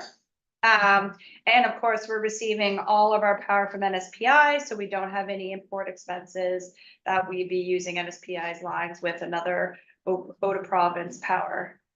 So that's why there's no import power. And then area is just basically I just took the invoices and just grossed it up a little bit for future. So top up, backup's not as a subset of this category anymore? Backup, top up is in with the NSPI. It is in It's also there. in NSPI, Yeah. okay. Yeah, So less, probably less power, but more backup top up. yeah, Probably, right? probably. Because of the solar garden and the other, and where is this, and the solar garden? So- Where's the PPA? So we discussed putting the solar garden in, but PPA isn't quite. So essentially what's happening is we've already agreed at council that for the 24-25 year, we'll use, and we told the board this, we'll use the NSPI avoided costs for the solar garden. Yeah, So because it's the first year, rather than trying to come up with an estimate on which part of our demand is gonna be satisfied with the solar garden versus which part is gonna be satisfied with the NSPI, we think that's 16 to 18%, that's what we said before we built it, but we don't really know. So at the end of the day, it's all at the same price. So for the budget purpose, we just said, well, all of the power from NSPI and all of the power Oh, from yeah. the solar garden okay, will cost the utility the same amount. okay. And so that breakdown is relevant, but it's not actually relevant to the determination of the utility's cost to supply the power. Okay, so from a category perspective, the cost of the power that the utility is receiving from the solar garden is embedded within the 2.1 million, Is embedded within the 1.7, yeah, it's 1.7. embedded within the 1.7. the 1.7. Which is still in the 2.1, but I'm just saying, we need to dive a little deeper. Oh, it's embedded in the 1.7. Yeah, yeah. But from a presentation perspective. Yeah. Big So, So we can pick any arbitrary amount, like Ashley just break this out, and say It's not- 16% of. It's not the revenue, it's just the note, just change the NSPI, just change the note to Yeah. include the solar garden. That's the thing, so there should be a note saying, and I don't know why there isn't, we Non- talked about there being, there should be a note in the final version saying, this is both NSPI and the solar garden. And the Rather other, than providing them as two different lines, we just thought we'd have a note to explain an it. area, Eller House Wind or something. So Ellers, yeah, because the area one is Ellers House, yeah. Okay, So there should be three categories, and so what we'll do is for next year, we'll break it out, because by next year, we'll determine what the price is, other than what the NSPI price is. And also, we'll have a year of production data to go by in terms of So- estimating the production. just, okay, and again, I know that we're just receiving this information tonight, but like intuitively, if someone said our power costs are 2.1. I would have thought that our cost of the power from the wind farms would have been around 800,000. Approximately 40% of our power costs are coming from Eller House, which would have been our normal standard 40% are from the wind farm. But why is the area number so low? So two things. One is that is the Ellers House energy is produced much more cheaply. So proportionally speaking, it's 40% of our energy, it's not 40% of Okay. our cost. And then the other thing is Thank- we're thank- using, Yeah, okay, last year okay, was a bad wind production Yeah, yeah. year. So we're Yeah. actually being more conservative on the estimates for wind production as well. great explanation. Thank you for that. I was kind of having I was really confused by that. but Yeah, if that- anything, it's showing just Yeah, I what know. new deal we're getting on the No, other no, side's fair power enough. relatively. Okay, that sounds great. So we're getting 40% of our power for 15% of the cost. Hmm. Interesting. Yeah, essentially, although we might be budgeting on 37% or something, because we had a bad Yeah, winter. but an SPI has backup top up. Yeah. Yeah, so that further swings, because the backup top up's included in that upper number, and we're paying it on the area, and I think, right, Ashley? Yes. That all the backup top on Ellers House is actually in the NSPI. Yeah, yeah. Yeah, so That's really, nice. it should probably be in the area number to give a more, to Joe's point But about, down, if you're like, trying to read it for that purpose. like down the road, and I don't think this will add a lot of value from the budget perspective, so we don't, look, I don't think we need to boil the ocean on this point, but. Like truly down the road, like as this budget evolves over the next couple of years, like we should see more detail on the various purchase vendors. Like, Absolutely. Once so- it's, yeah, we're gonna have to And, manage you know, it. it's, and the whole top up, the top up backup as a subset of power is kind of a bit of a misnomer anyway, but, because it's not linear to the volume of consumption, so anyway, I think we've often, when we consolidate it this way, we get wonky, gross margin numbers that are always difficult to, they don't change, they change over year, so you're always wondering, why is our margin higher? Why is our margin lower? Well, why did the margin go up this year? Why did it go down this year? Well, it's because it has nothing to do with that, the gross margin on the power, it's all because of the tariff. Mhm. And, anyway. We can. Yeah, I think talk about next some year we'll have a much better breakdown of the revenues and expenditures here, for a few reasons, so that we'll see a much better representation of it. So Yeah. Just loading the it's 12 minutes to 9. We usually try to do it for 2 hours, it hasn't got to be yet. I'll be fast, I don't want to be 12 minutes back. I Well, will be fast. I'm just gonna say audit again has increased and we have 80,000 in for potential GRA flow through.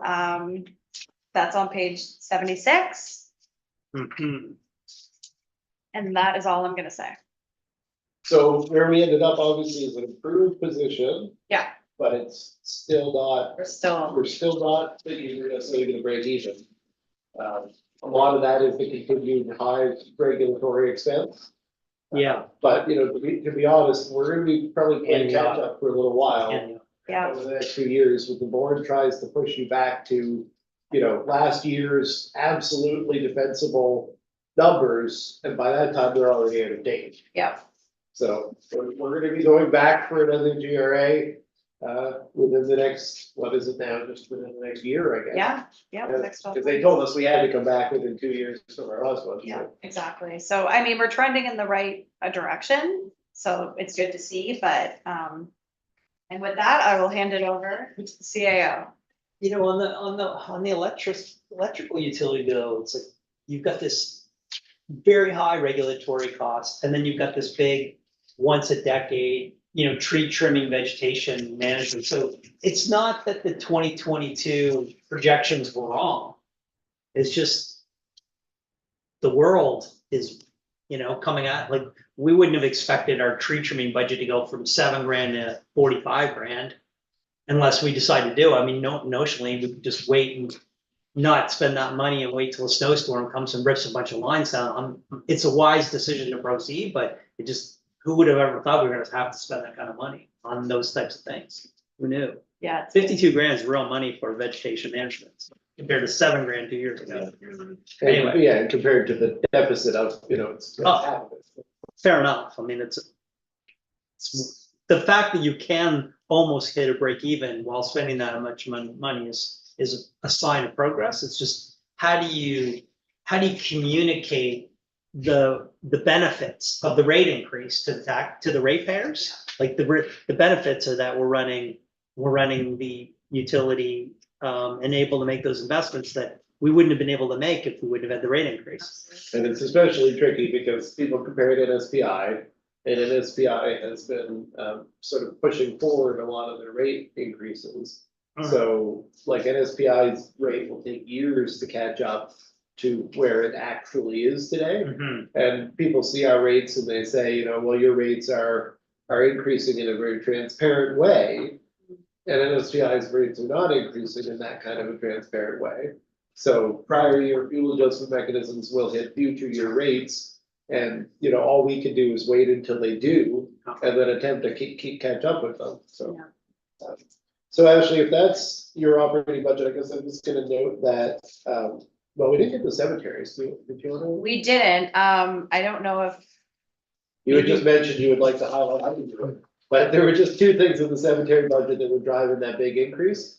So this is page 79 of Ashley's handout. So Developer Park Cemetery, and one is the $10,000 for the opening of a new section. Mhm. So that's an easy to open section, I guess you could say. That's one of the areas where we've had already cleared land that has since grown over. And the intention to open some of that by clearing off the underbrush that's grown up. Over the last several years, we have offered the opportunity for people to transplant those trees. And that's still an option until we get there to cut whatever's there down. But essentially that 10,000 is for that sort of very easy expansion. And then you'll also see 12,500 down there under administration legal audit. That's actually for the design development plan for the next phase of cemetery expansion. So now we're talking about you know, the next 50 years and developing a plan to have that expansion in mind, and then we'll execute that plan as needed, and the cemetery committee will look at that and give recommendations to council. So developing that plan, getting some estimates, getting some information for the committee going forward, that's the 12,500.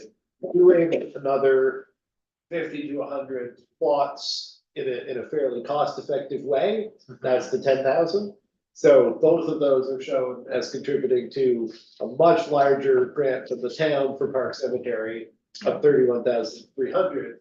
And that's because the town has traditionally covered these types of expenditures rather than drawing down the perpetual care fund. And the reason for that being is if we did spend them on this type of thing, then the perpetual care fund would never achieve a level where it was providing any perpetual care. So that's why we're flowing this through the town general. So it was already in Ashley's town general. The cemetery is just to break out that amount of money as it relates to town general. It's already in the town general, but I just didn't want to skip that. yep, no, that's. And we'll just further Thank you. note without going through them here that there are two schedules that show the subsidies and the grants that are inherent in the. Yeah, operating at budget. the end, and I can certainly go through them after Dylan's done, if you guys want No, to. we'll save that next. So there is a bridging sheet in the capital, but in the operating budget around the capital. Page 82. Which is page 82. And so, page 82 essentially shows, accounts will be quite used to this page. It shows the funds that are dedicated to capital expenditure within the budget. So, we will, there's a typo here, actually. For some reason, it's got no principal debt charges shown. Oh, Oh, yeah, that's a big number too. where did they go? That's around 200, isn't it? Yeah, Yeah, Right, it was in the yeah. draft a second ago, Yeah. when we were putting those together. that is. So Yeah, that, anyway, doesn't- we'll that get- doesn't affect anything in the operating budget, so Yeah. don't worry, that's not a material error. But the 383,651 is not all transferred to capital reserve, it's first reduced by the principal payments. Yeah, So sorry about that. What happened? It's I- definitely there in the last draft. Yeah, it was, yeah, But what I wanted to point 200-ish, to was, right? yeah, we received certain funds that council has always dedicated to capital spending, and this is excellent because most municipalities don't do this, and it gives us a really good basis for capital financing. So we have an infrastructure charge, that's putting money in, we have the transfer tax, that's putting money in, and we have the gas tax, which is obviously required to be used for capital.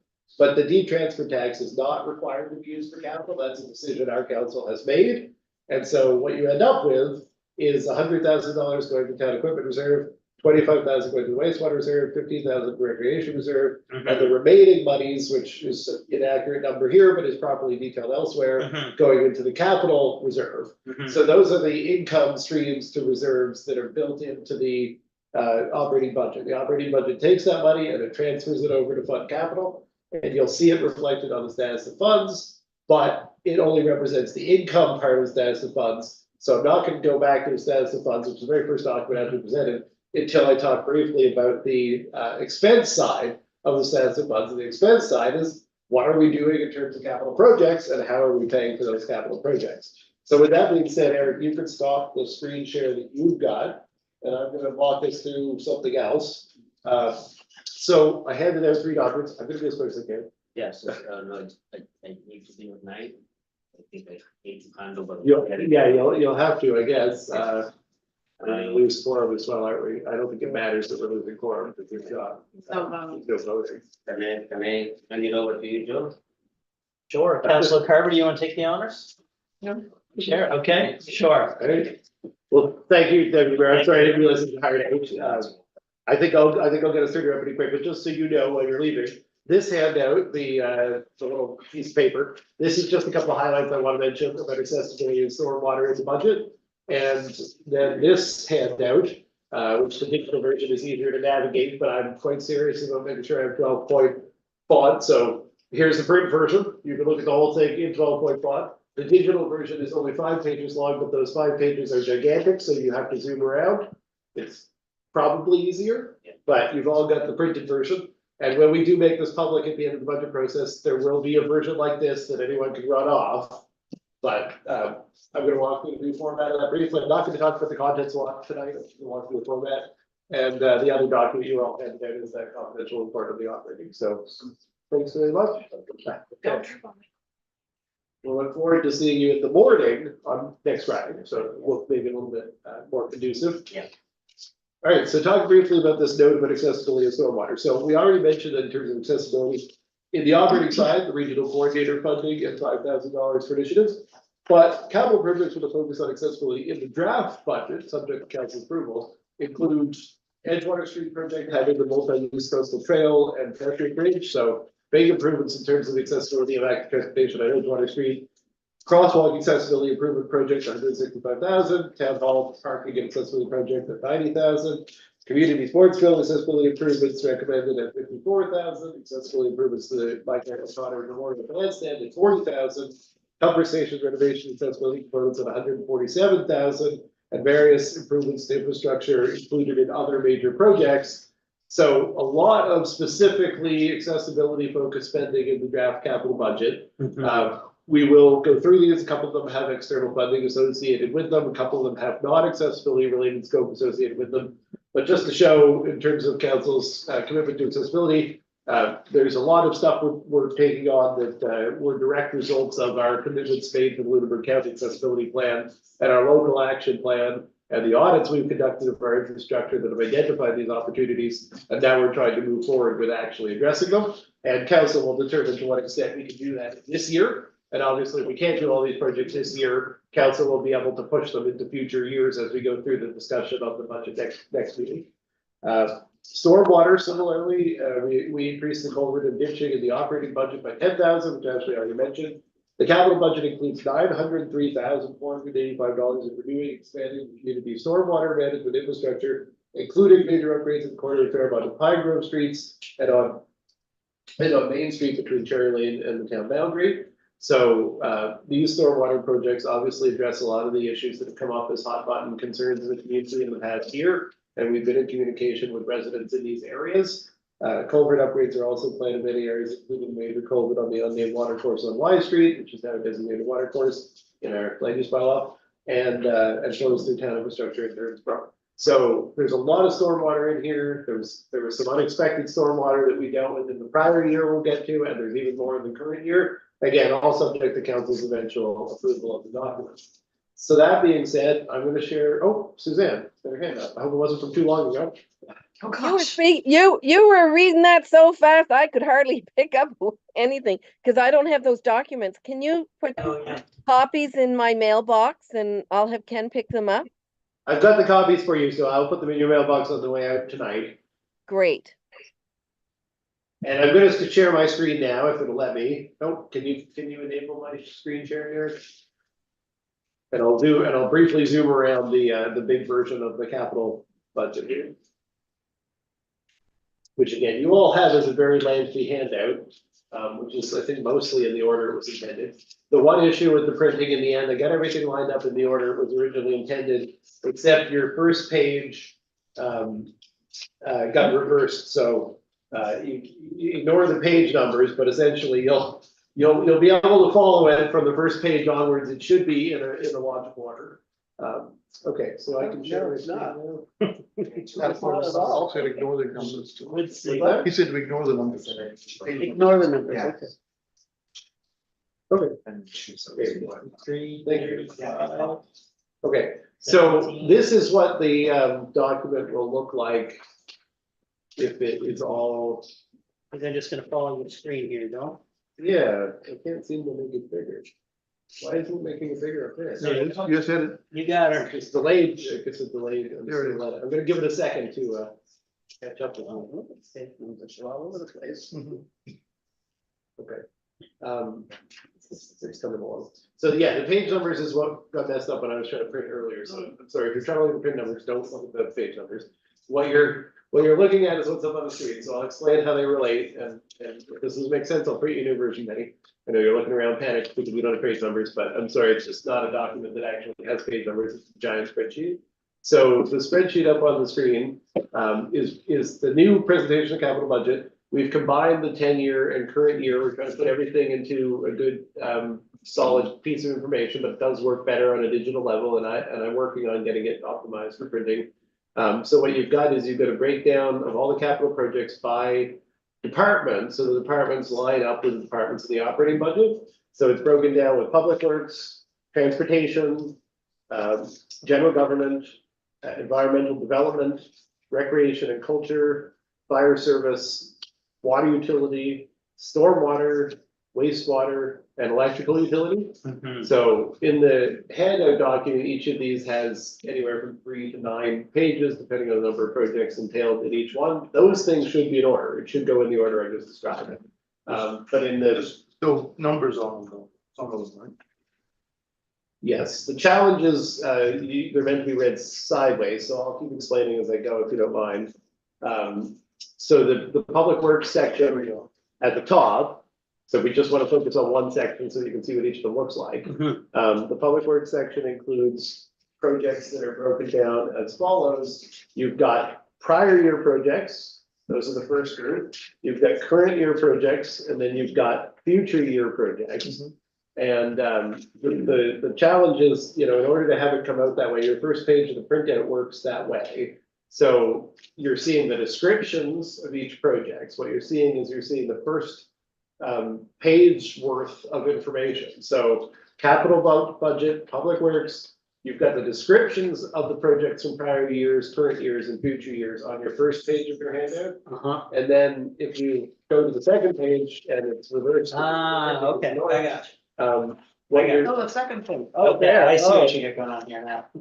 Okay, Dylan, that's crystal clear now. oh, is it? Okay.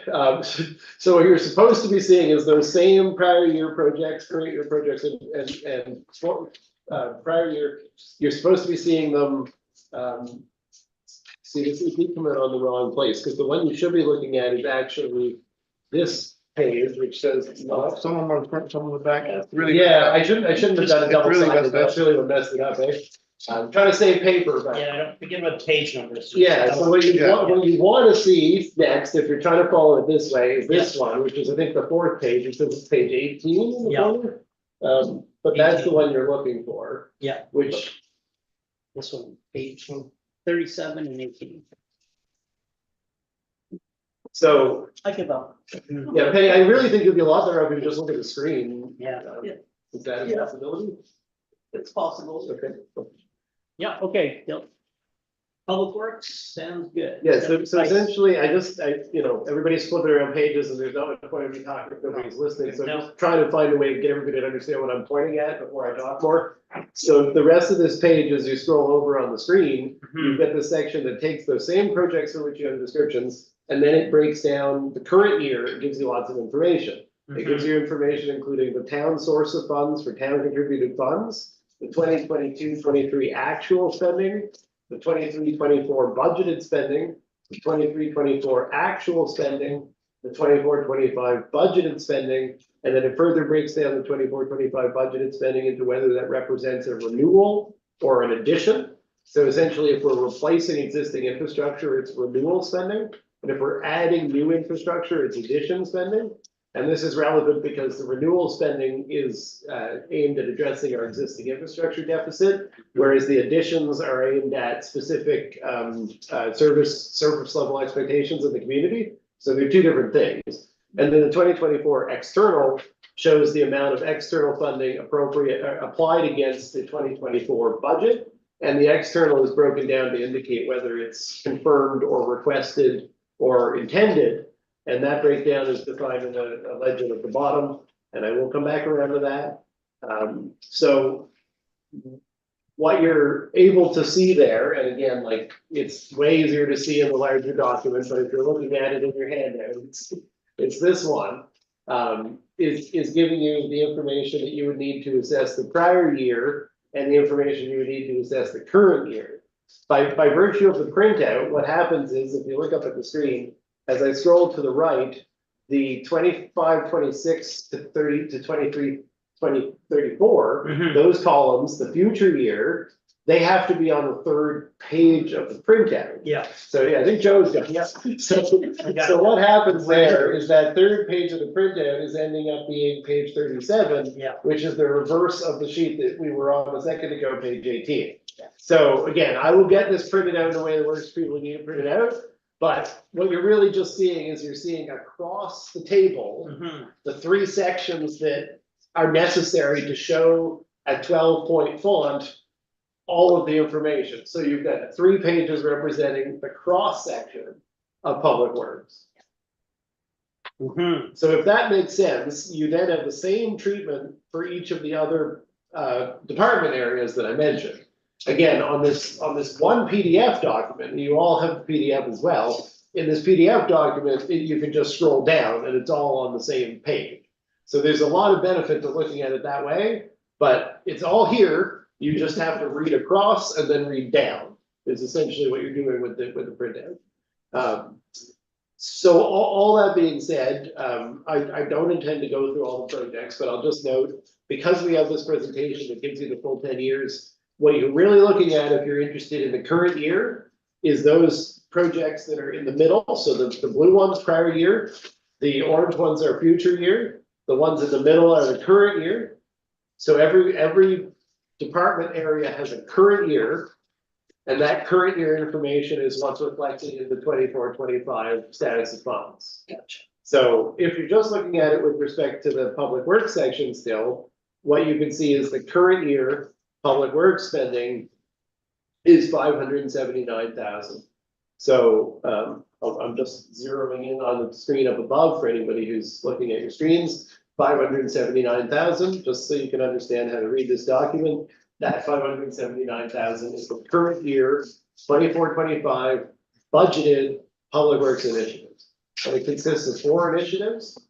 I'm gonna stop because I don't know if anybody is following what I'm saying. I got I'm you. following what you're doing. I got you. Ashley and Joe are good, nobody else is looking at the screen. No, I got it, you know, Okay, as long as you're on the paper, you need to be on, Richard, that's great, Yep. I'm worried the paper's making it worse, and maybe I just shouldn't have provided it. it is to agree, I found. It took me a long time to print it, but it may not have been There are helpful. 3 pages of public works. I can only find 2. What's on the reverse? Oh my, Let's Yeah, just follow the reverse is what really screwed me up on the paper, Penny, and The I'm really. screen is your- The screen is, the screen is. The screen is place the to better be. That's what I'm using and I understand what he's saying, so. Okay, Dylan, keep rolling, Dylan. Yeah, so, what you get when you look at the current year, like it's up on the screen. Yeah. Using public works as an example, 579. Yeah. You can see how each of those projects is composed of existing renewal and additional. And you can also see by reading across what the source of funds is. Mhm. So we've got a $320,000 initiative that is shown as being EB.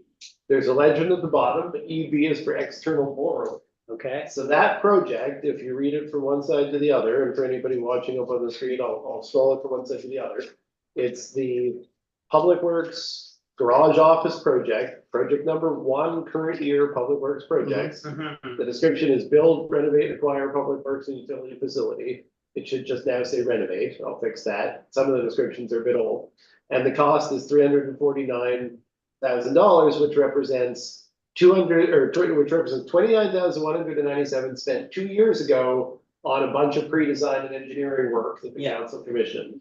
And then $320,000 in 24-25, which is council's referral from Last the meeting we had just on Tuesday evening. So that will track down to being paid for borrowing. But the one below it is a initiative to acquire a second truck salt spreader in the current year at $13,000. So that is paid from town equipment reserve, T-E, town equipment. And you'll see again at the total at the bottom that that's how the status of funds is reduced for all the things that are drawn from town equipment reserve. Mhm.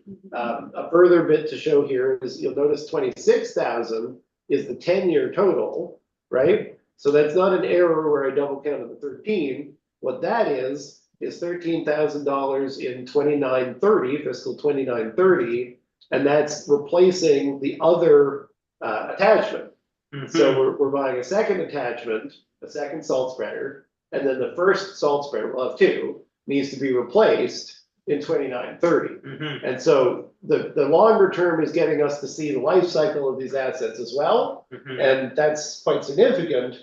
But in terms of what the impact is on the current budget, it's $13,000 against the town equipment reserve. So I guess, So this Dylan, document gives you a lot of information, but Yeah. it's a little tricky to get into. But when you get into it, it has a tremendous amount of so we information. went from 25,000 a year to 100,000 a year in the equipment reserve by informal policy, which this is our second year doing 100. I guess what this is showing is 100 enough? Kind of gives us the information to evaluate whether And it should actually, be 100, it should be 115, or should be 80, or For but it long gives a term. longer term view. So this is Yeah, exactly. really So for helpful. the really longer term view, what you can look at is Your the next 4-year section there is these future year projects, future year 1, 2, 3, 4, 5 under public works. Mhm. And these future year projects, these are things that have no cost in the current year, but they have some cost in future years. And so as you scroll across, you get a future year total of 388,000. And that 388,000, if you keep scrolling, is broken down over all of those 10 years. You've got 108, 10, nothing, 145. So that 100 will show, essentially 100,000 more each year. So you keep pace with this as you go by putting in 100,000. So very much, Joe, that did inform our decision to go up to 100. And as you'll see when we survey bank status of funds, we're pretty much exactly keeping pace with the needed restoration of equipment now. And then over time, we can reduce that 100,000 because the equipment will catch up Mhm. and be in better shape. But equipment doesn't last that long, so it's a constant effort. So I wanted to use public works as an example. Like you'll see under transportation, we have 6 current year projects. There's only one thing that's different in the way transportation is emphasized that I just wanted to zoom in on here. And what that is we've now instituted a way of tracking larger projects and showing multiple components of the projects. And I think this has a lot of advantages in terms of portraying the different connections between the projects. So if you look at number 3 under transportation, the Orchard Parish paving project. And I'll give everyone a second to find that. If you're trying to find that on your paper, version, I can also. You got Orchard paving project. The Orchard Parish paving, so that's number 21, which is the 6th page, if you're just flipping in order. Number 21, and it looks like this. That's the one I'm pointing to digitally right now. Yep. that looks good. So, good, well, I'm glad it's starting to make a little more sense, but We got you. so this part you can see is the Orchard Parish paving project is one project, so we'll do them all at once. But if we're doing them, we'll be doing paving of Orchard Street, we'll be doing paving of Parish Street, and we'll be doing paving of the parking lot on Parish Street. And so it's $123,000 split across those 3 initiatives. And so it just gives us an easier way to look at how one project that's gonna be tendered and deployed as one project consists of some subcomponents. In prior years, we would have listed these all out as separate projects, and you would have had to kind of guess at when they were happening and whether they were happening together. So this helps to bring that together into one place. That gets especially complicated when we go down to the next one, the Edgewater Street project. And so the Edgewater Street project is the largest project the town has undertaken. It was formally announced earlier today with substantial provincial funding. This project consists of a lot of components, and those components transcend one single asset class. So what you're gonna see here is, under transportation, the Edgewater Street project number 4 has 3 components. Those 3 components are reinstatement of the street after water wastewater work and Merg Electrical. They're the raised multi-use coastal trail, which is itself a transportation asset, and they're the pedestrian bridge, which is in itself a pedestrian or a transportation asset.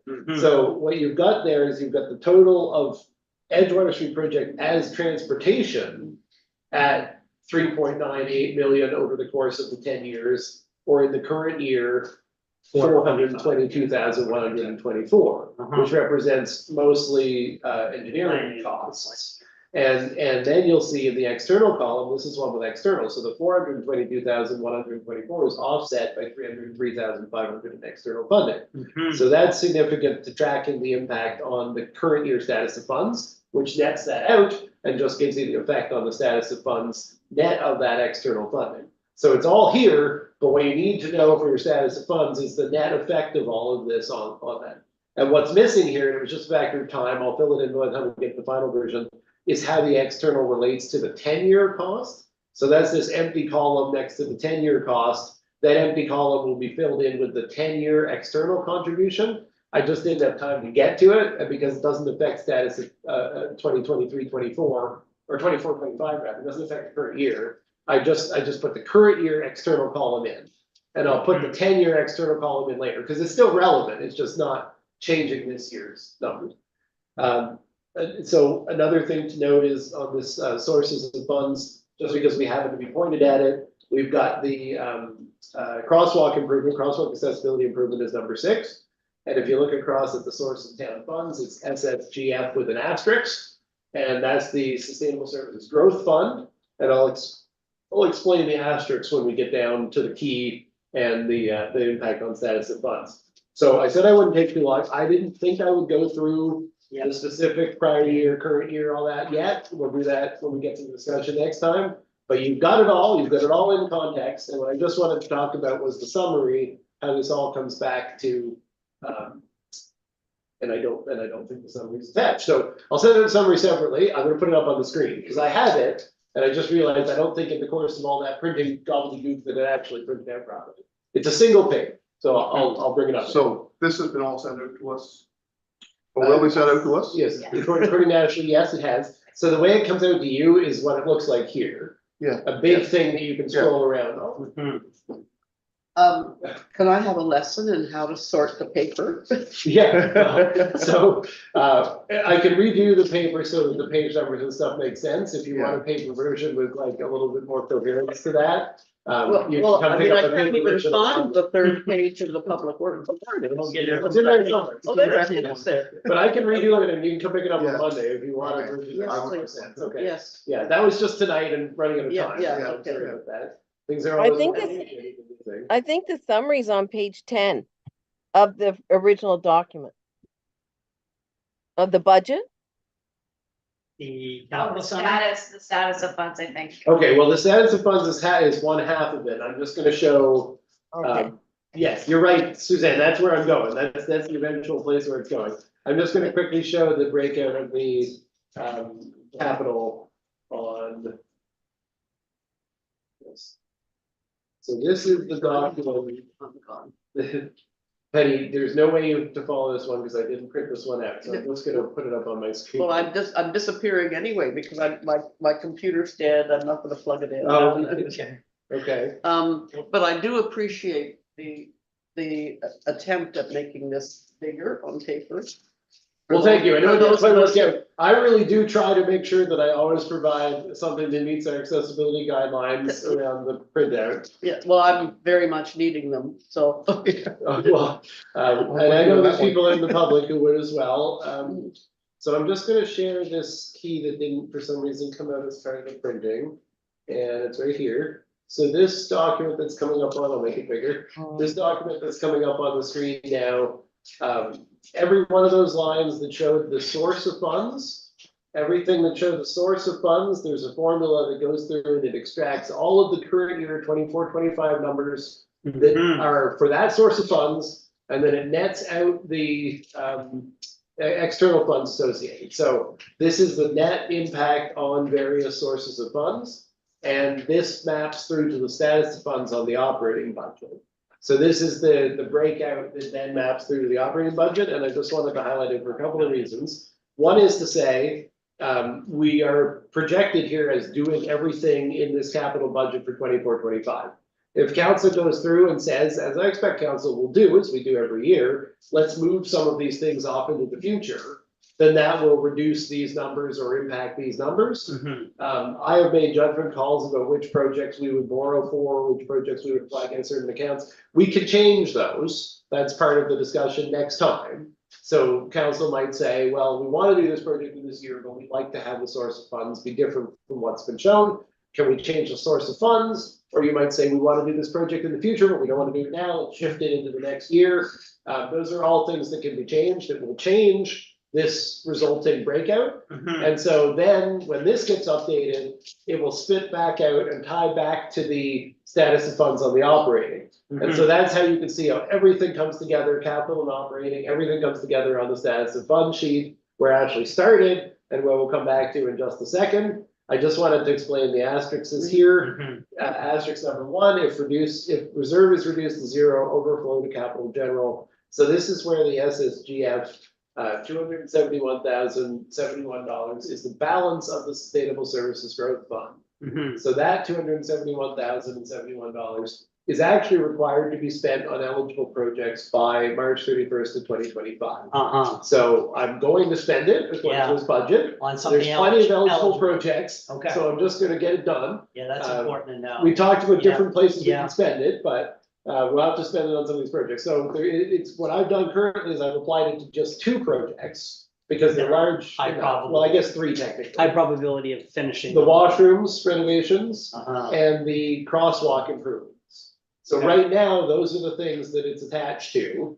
But if we don't do either of those in 24-25, we could just attach it to one of the other ones that we do, but we have to spend. Fair So over and above that, if I said SSGF was the funding source for something and we ran out, the overage is being applied against the general capital reserve. Right. So just keep in mind, there is some impact on the general capital reserve because the total of the 3 things to which I sourced the SSGF was slightly more than the balance of the Sustainable Services Then Growth Fund. the 271. So that's why it's going Okay. overflow is going to capital.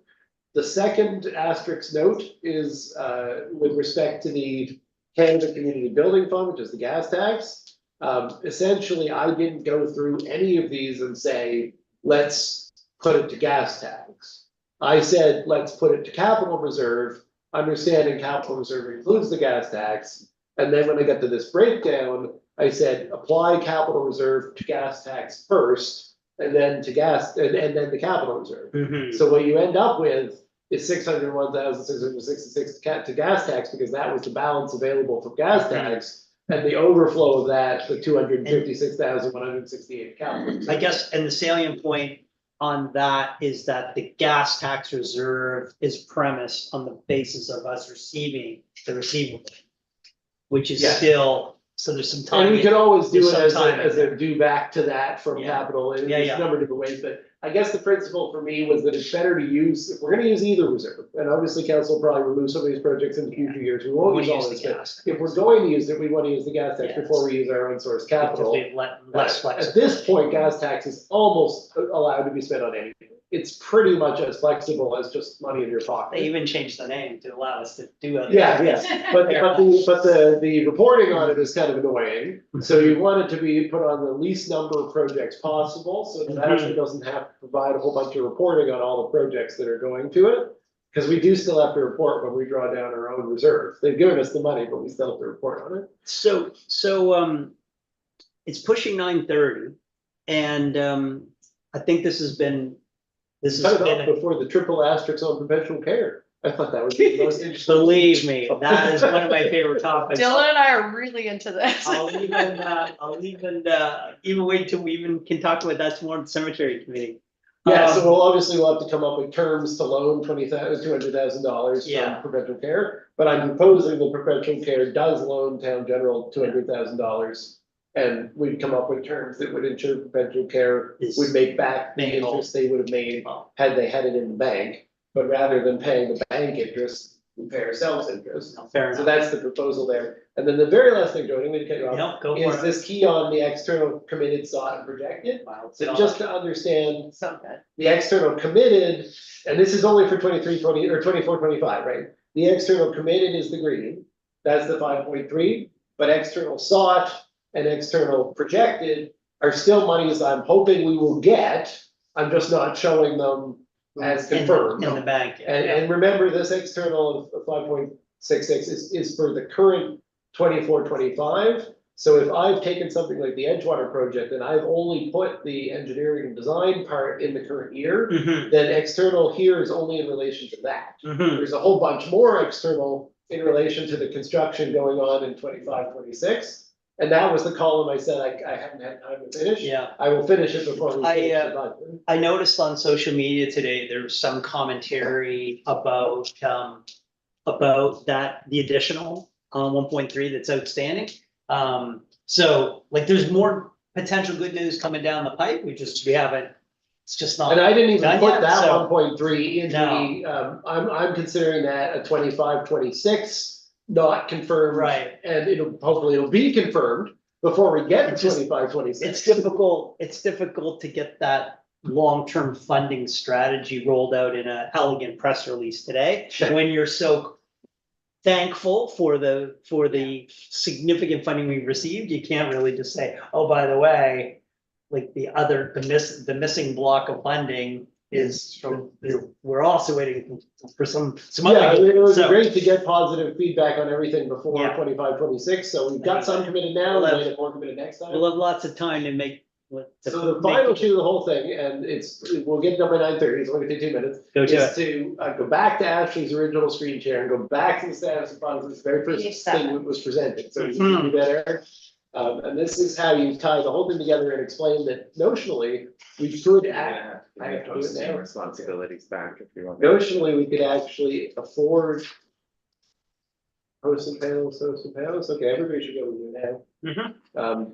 Notionally, this shows that we could actually afford to do everything in the capital budget, Mhm, except in the fact that we had the borrowing piece in there. So mhm. keep in mind, the borrowing piece doesn't come back to status of funds, but everything else does. So everything that we're talking about spending in that capital budget, in that gigantic document, all of the 24-25 spending is factored back into the status of fund sheet. Mhm. And the only missing thing is those projects for which we would be borrowing. And obviously what happens with the borrowing is it gets, depending on the useful life of the asset, it gets spread out over future years. Mhm. So what you can see here, now that it's up on the screen in terms of status of funds, is that we're estimating that we're going to start the year with about 3.05 million in the total reserve funds that we have. When you look at the income, we're gonna add 814,000. And that income, you'll remember, came from that capital allocation sheet. Mhm. And then you can see how, the equipment reserve gets some, the fire reserve gets some, the equipment reserve is more than 100,000 because we sold a piece of equipment, so the proceeds of the sale also end up there. So we get 100,000 and then we get 29,060 in proceeds of sale, Mhm. which also go back to equipment reserve. We've got the fire contribution where the department, society raises 25,000, the town raises 25,000, 15,000 comes from donations.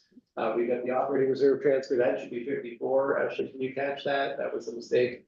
It was 60, but we revised it to 54 for the, Yes. this was just a small amount of money that was spent last year with the urban forest plan. We just reduced that accordingly.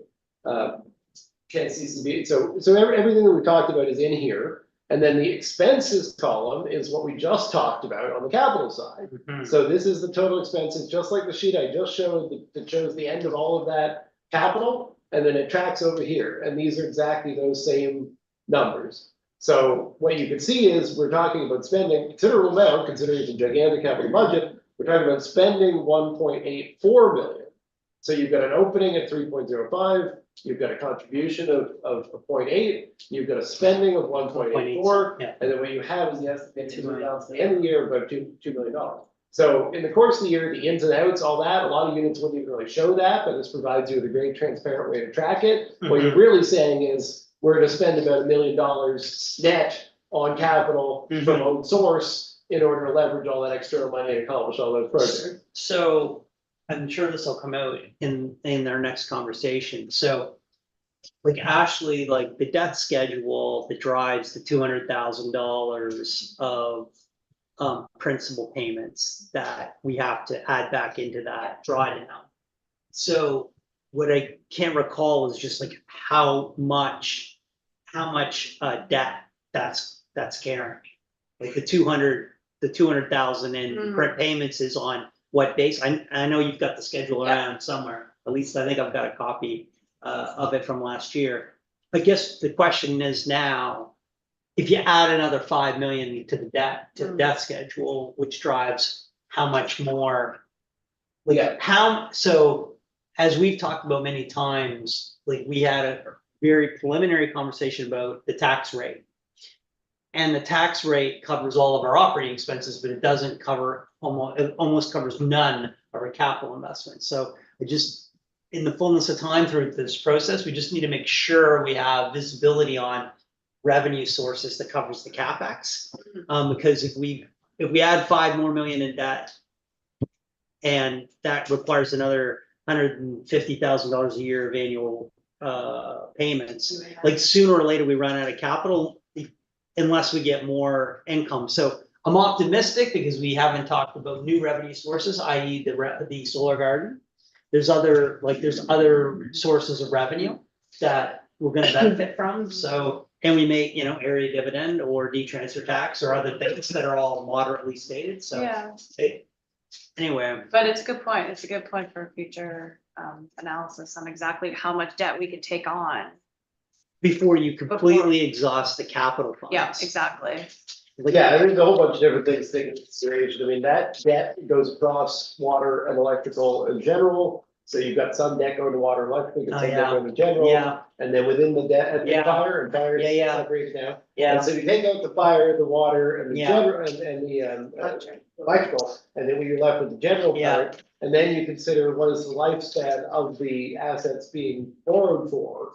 So, if you look at something like the fire station, we borrowed it over the maximum 30 length of years. time. Mhm. So with 30-year borrowing on the fire station, you get that number down to, a lesser number. Mhm. But it's gonna come down to a lot of different things. But I think we are, rapidly to your point, we Seems are getting doable. to a point where, if we implement everything that we've talked about in the 10-year budget, there likely is a point where we need to talk about contribution from taxes to infrastructure. To be fair, more formal. no other municipality could say that maybe sometime in the future, we're going to have to talk about using tax base to cover infrastructure. Yeah, no. Because everyone has always had to do that. Yeah, So, yeah, we're in a pretty favorable position as far as that goes. So, Eric, if you just scroll up and we'll just end on that graph that we started on when Penny asked, what is the blue, or what is the gray and what is the green? So now you can see what really what this is this is how we spend the capital money. So we We come along in the year, we say, well, to fund operating, we're gonna end up a little better than we were at the beginning of the year, because we're not really dipping into the operating reserve. To fund general capital, we're gonna spend a lot of money to do a lot of projects. If we do less projects, that number with the green bar will be higher. You remember last year, we had a pretty similar looking graph at the beginning, and then council moved off through those projects and made a couple other changes, and it didn't look as dramatic. You see with the equipment fire, we're keeping pace relatively well because we're contributing. Water utilities slipping, and electrical is below the bottom. For reasons that we talked about earlier, there just isn't actually any money left in the electrical utility to fund electrical. So it's gonna contribute to a growing deficit, and that will be subject to future rates. Luckily, there is not a lot of electrical capital in the current year, but there's definitely some coming.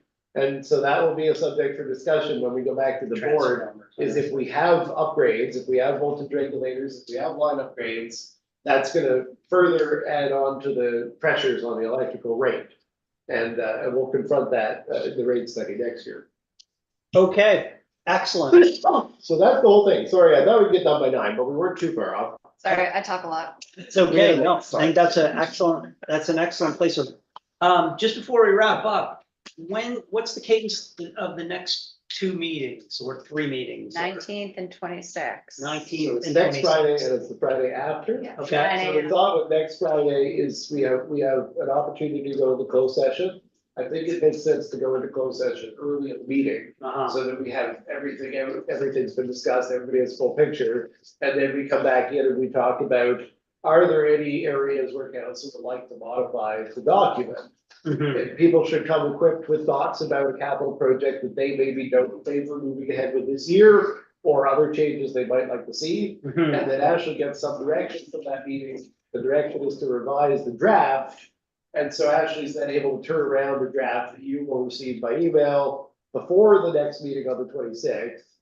And that one, hopefully with the changes that Ashley's able to make based on council's first day session, is giving us a document that is closer to where we expect to end up.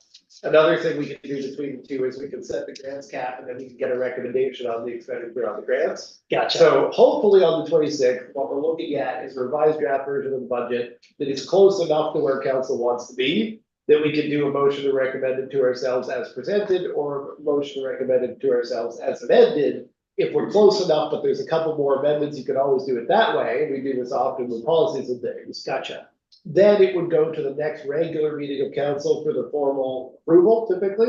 So that gives Ashley a chance to get it all fixed up, put it on the website, makes the public have lots of time to look at it. And if anyone wants to speak to it or give council any feedback in relation to it, that's your kind of your final cutoff where council would actually be looking at it in an open regular council meeting. So if we need between the 26th and the next regular meeting of council, which is May 14. April 26th and May 14th. If we don't feel that we've done enough, we can have an additional budget meeting. We're trying not to, because council asked us to try to keep it to as soon as possible, but it will really be subject to whether council feels on the 26th that substantial revisions are still necessary. Okay. In which case, we probably do need to have one more special budget meeting. Either way, it's gonna be a lot earlier than other Than it had been budgets. historically. Well, the 2 prior to last year, we got done at the first meeting in May. So we're back on to what I would like to think is a regular keel as far as when these get approved. But if we could do it in only presentation, 2 discussion meetings, that's also a bit faster than we used to do, so. Well, we get the benefit of having been around the table for a while, so. And even though this didn't come off as a big improvement in presentation, the way we did The it. concept is I an think, I improvement. think it is. Okay. Exceptional. We're gonna, why don't we adjourn? Suzanne, we'll see you next Friday's meeting. I'm hopefully. hoping I can come in person, at least for part of it. Okay. I can't, I have to have my legs elevated, right? So We can bring in a sofa in here, no problem. Bring it up. There's a, your paper. can I bring my lazy boy? You can do that, we can. So, facilitate that. Suzanne, given the comments about the paper version, if you don't mind, don't come tomorrow, come Monday. Cause that will give me time to make sure I fixed it up so that it's good for everybody. And, Okay. and I'll put new paper versions out for everybody unless you don't want them. Joe, do you want one? These 2 want Oh, one? I can wait, yeah. All right. Okay, Cemetery Commission meeting at 9, anybody wants to come, I'll be here. more the merrier, okay? Bye.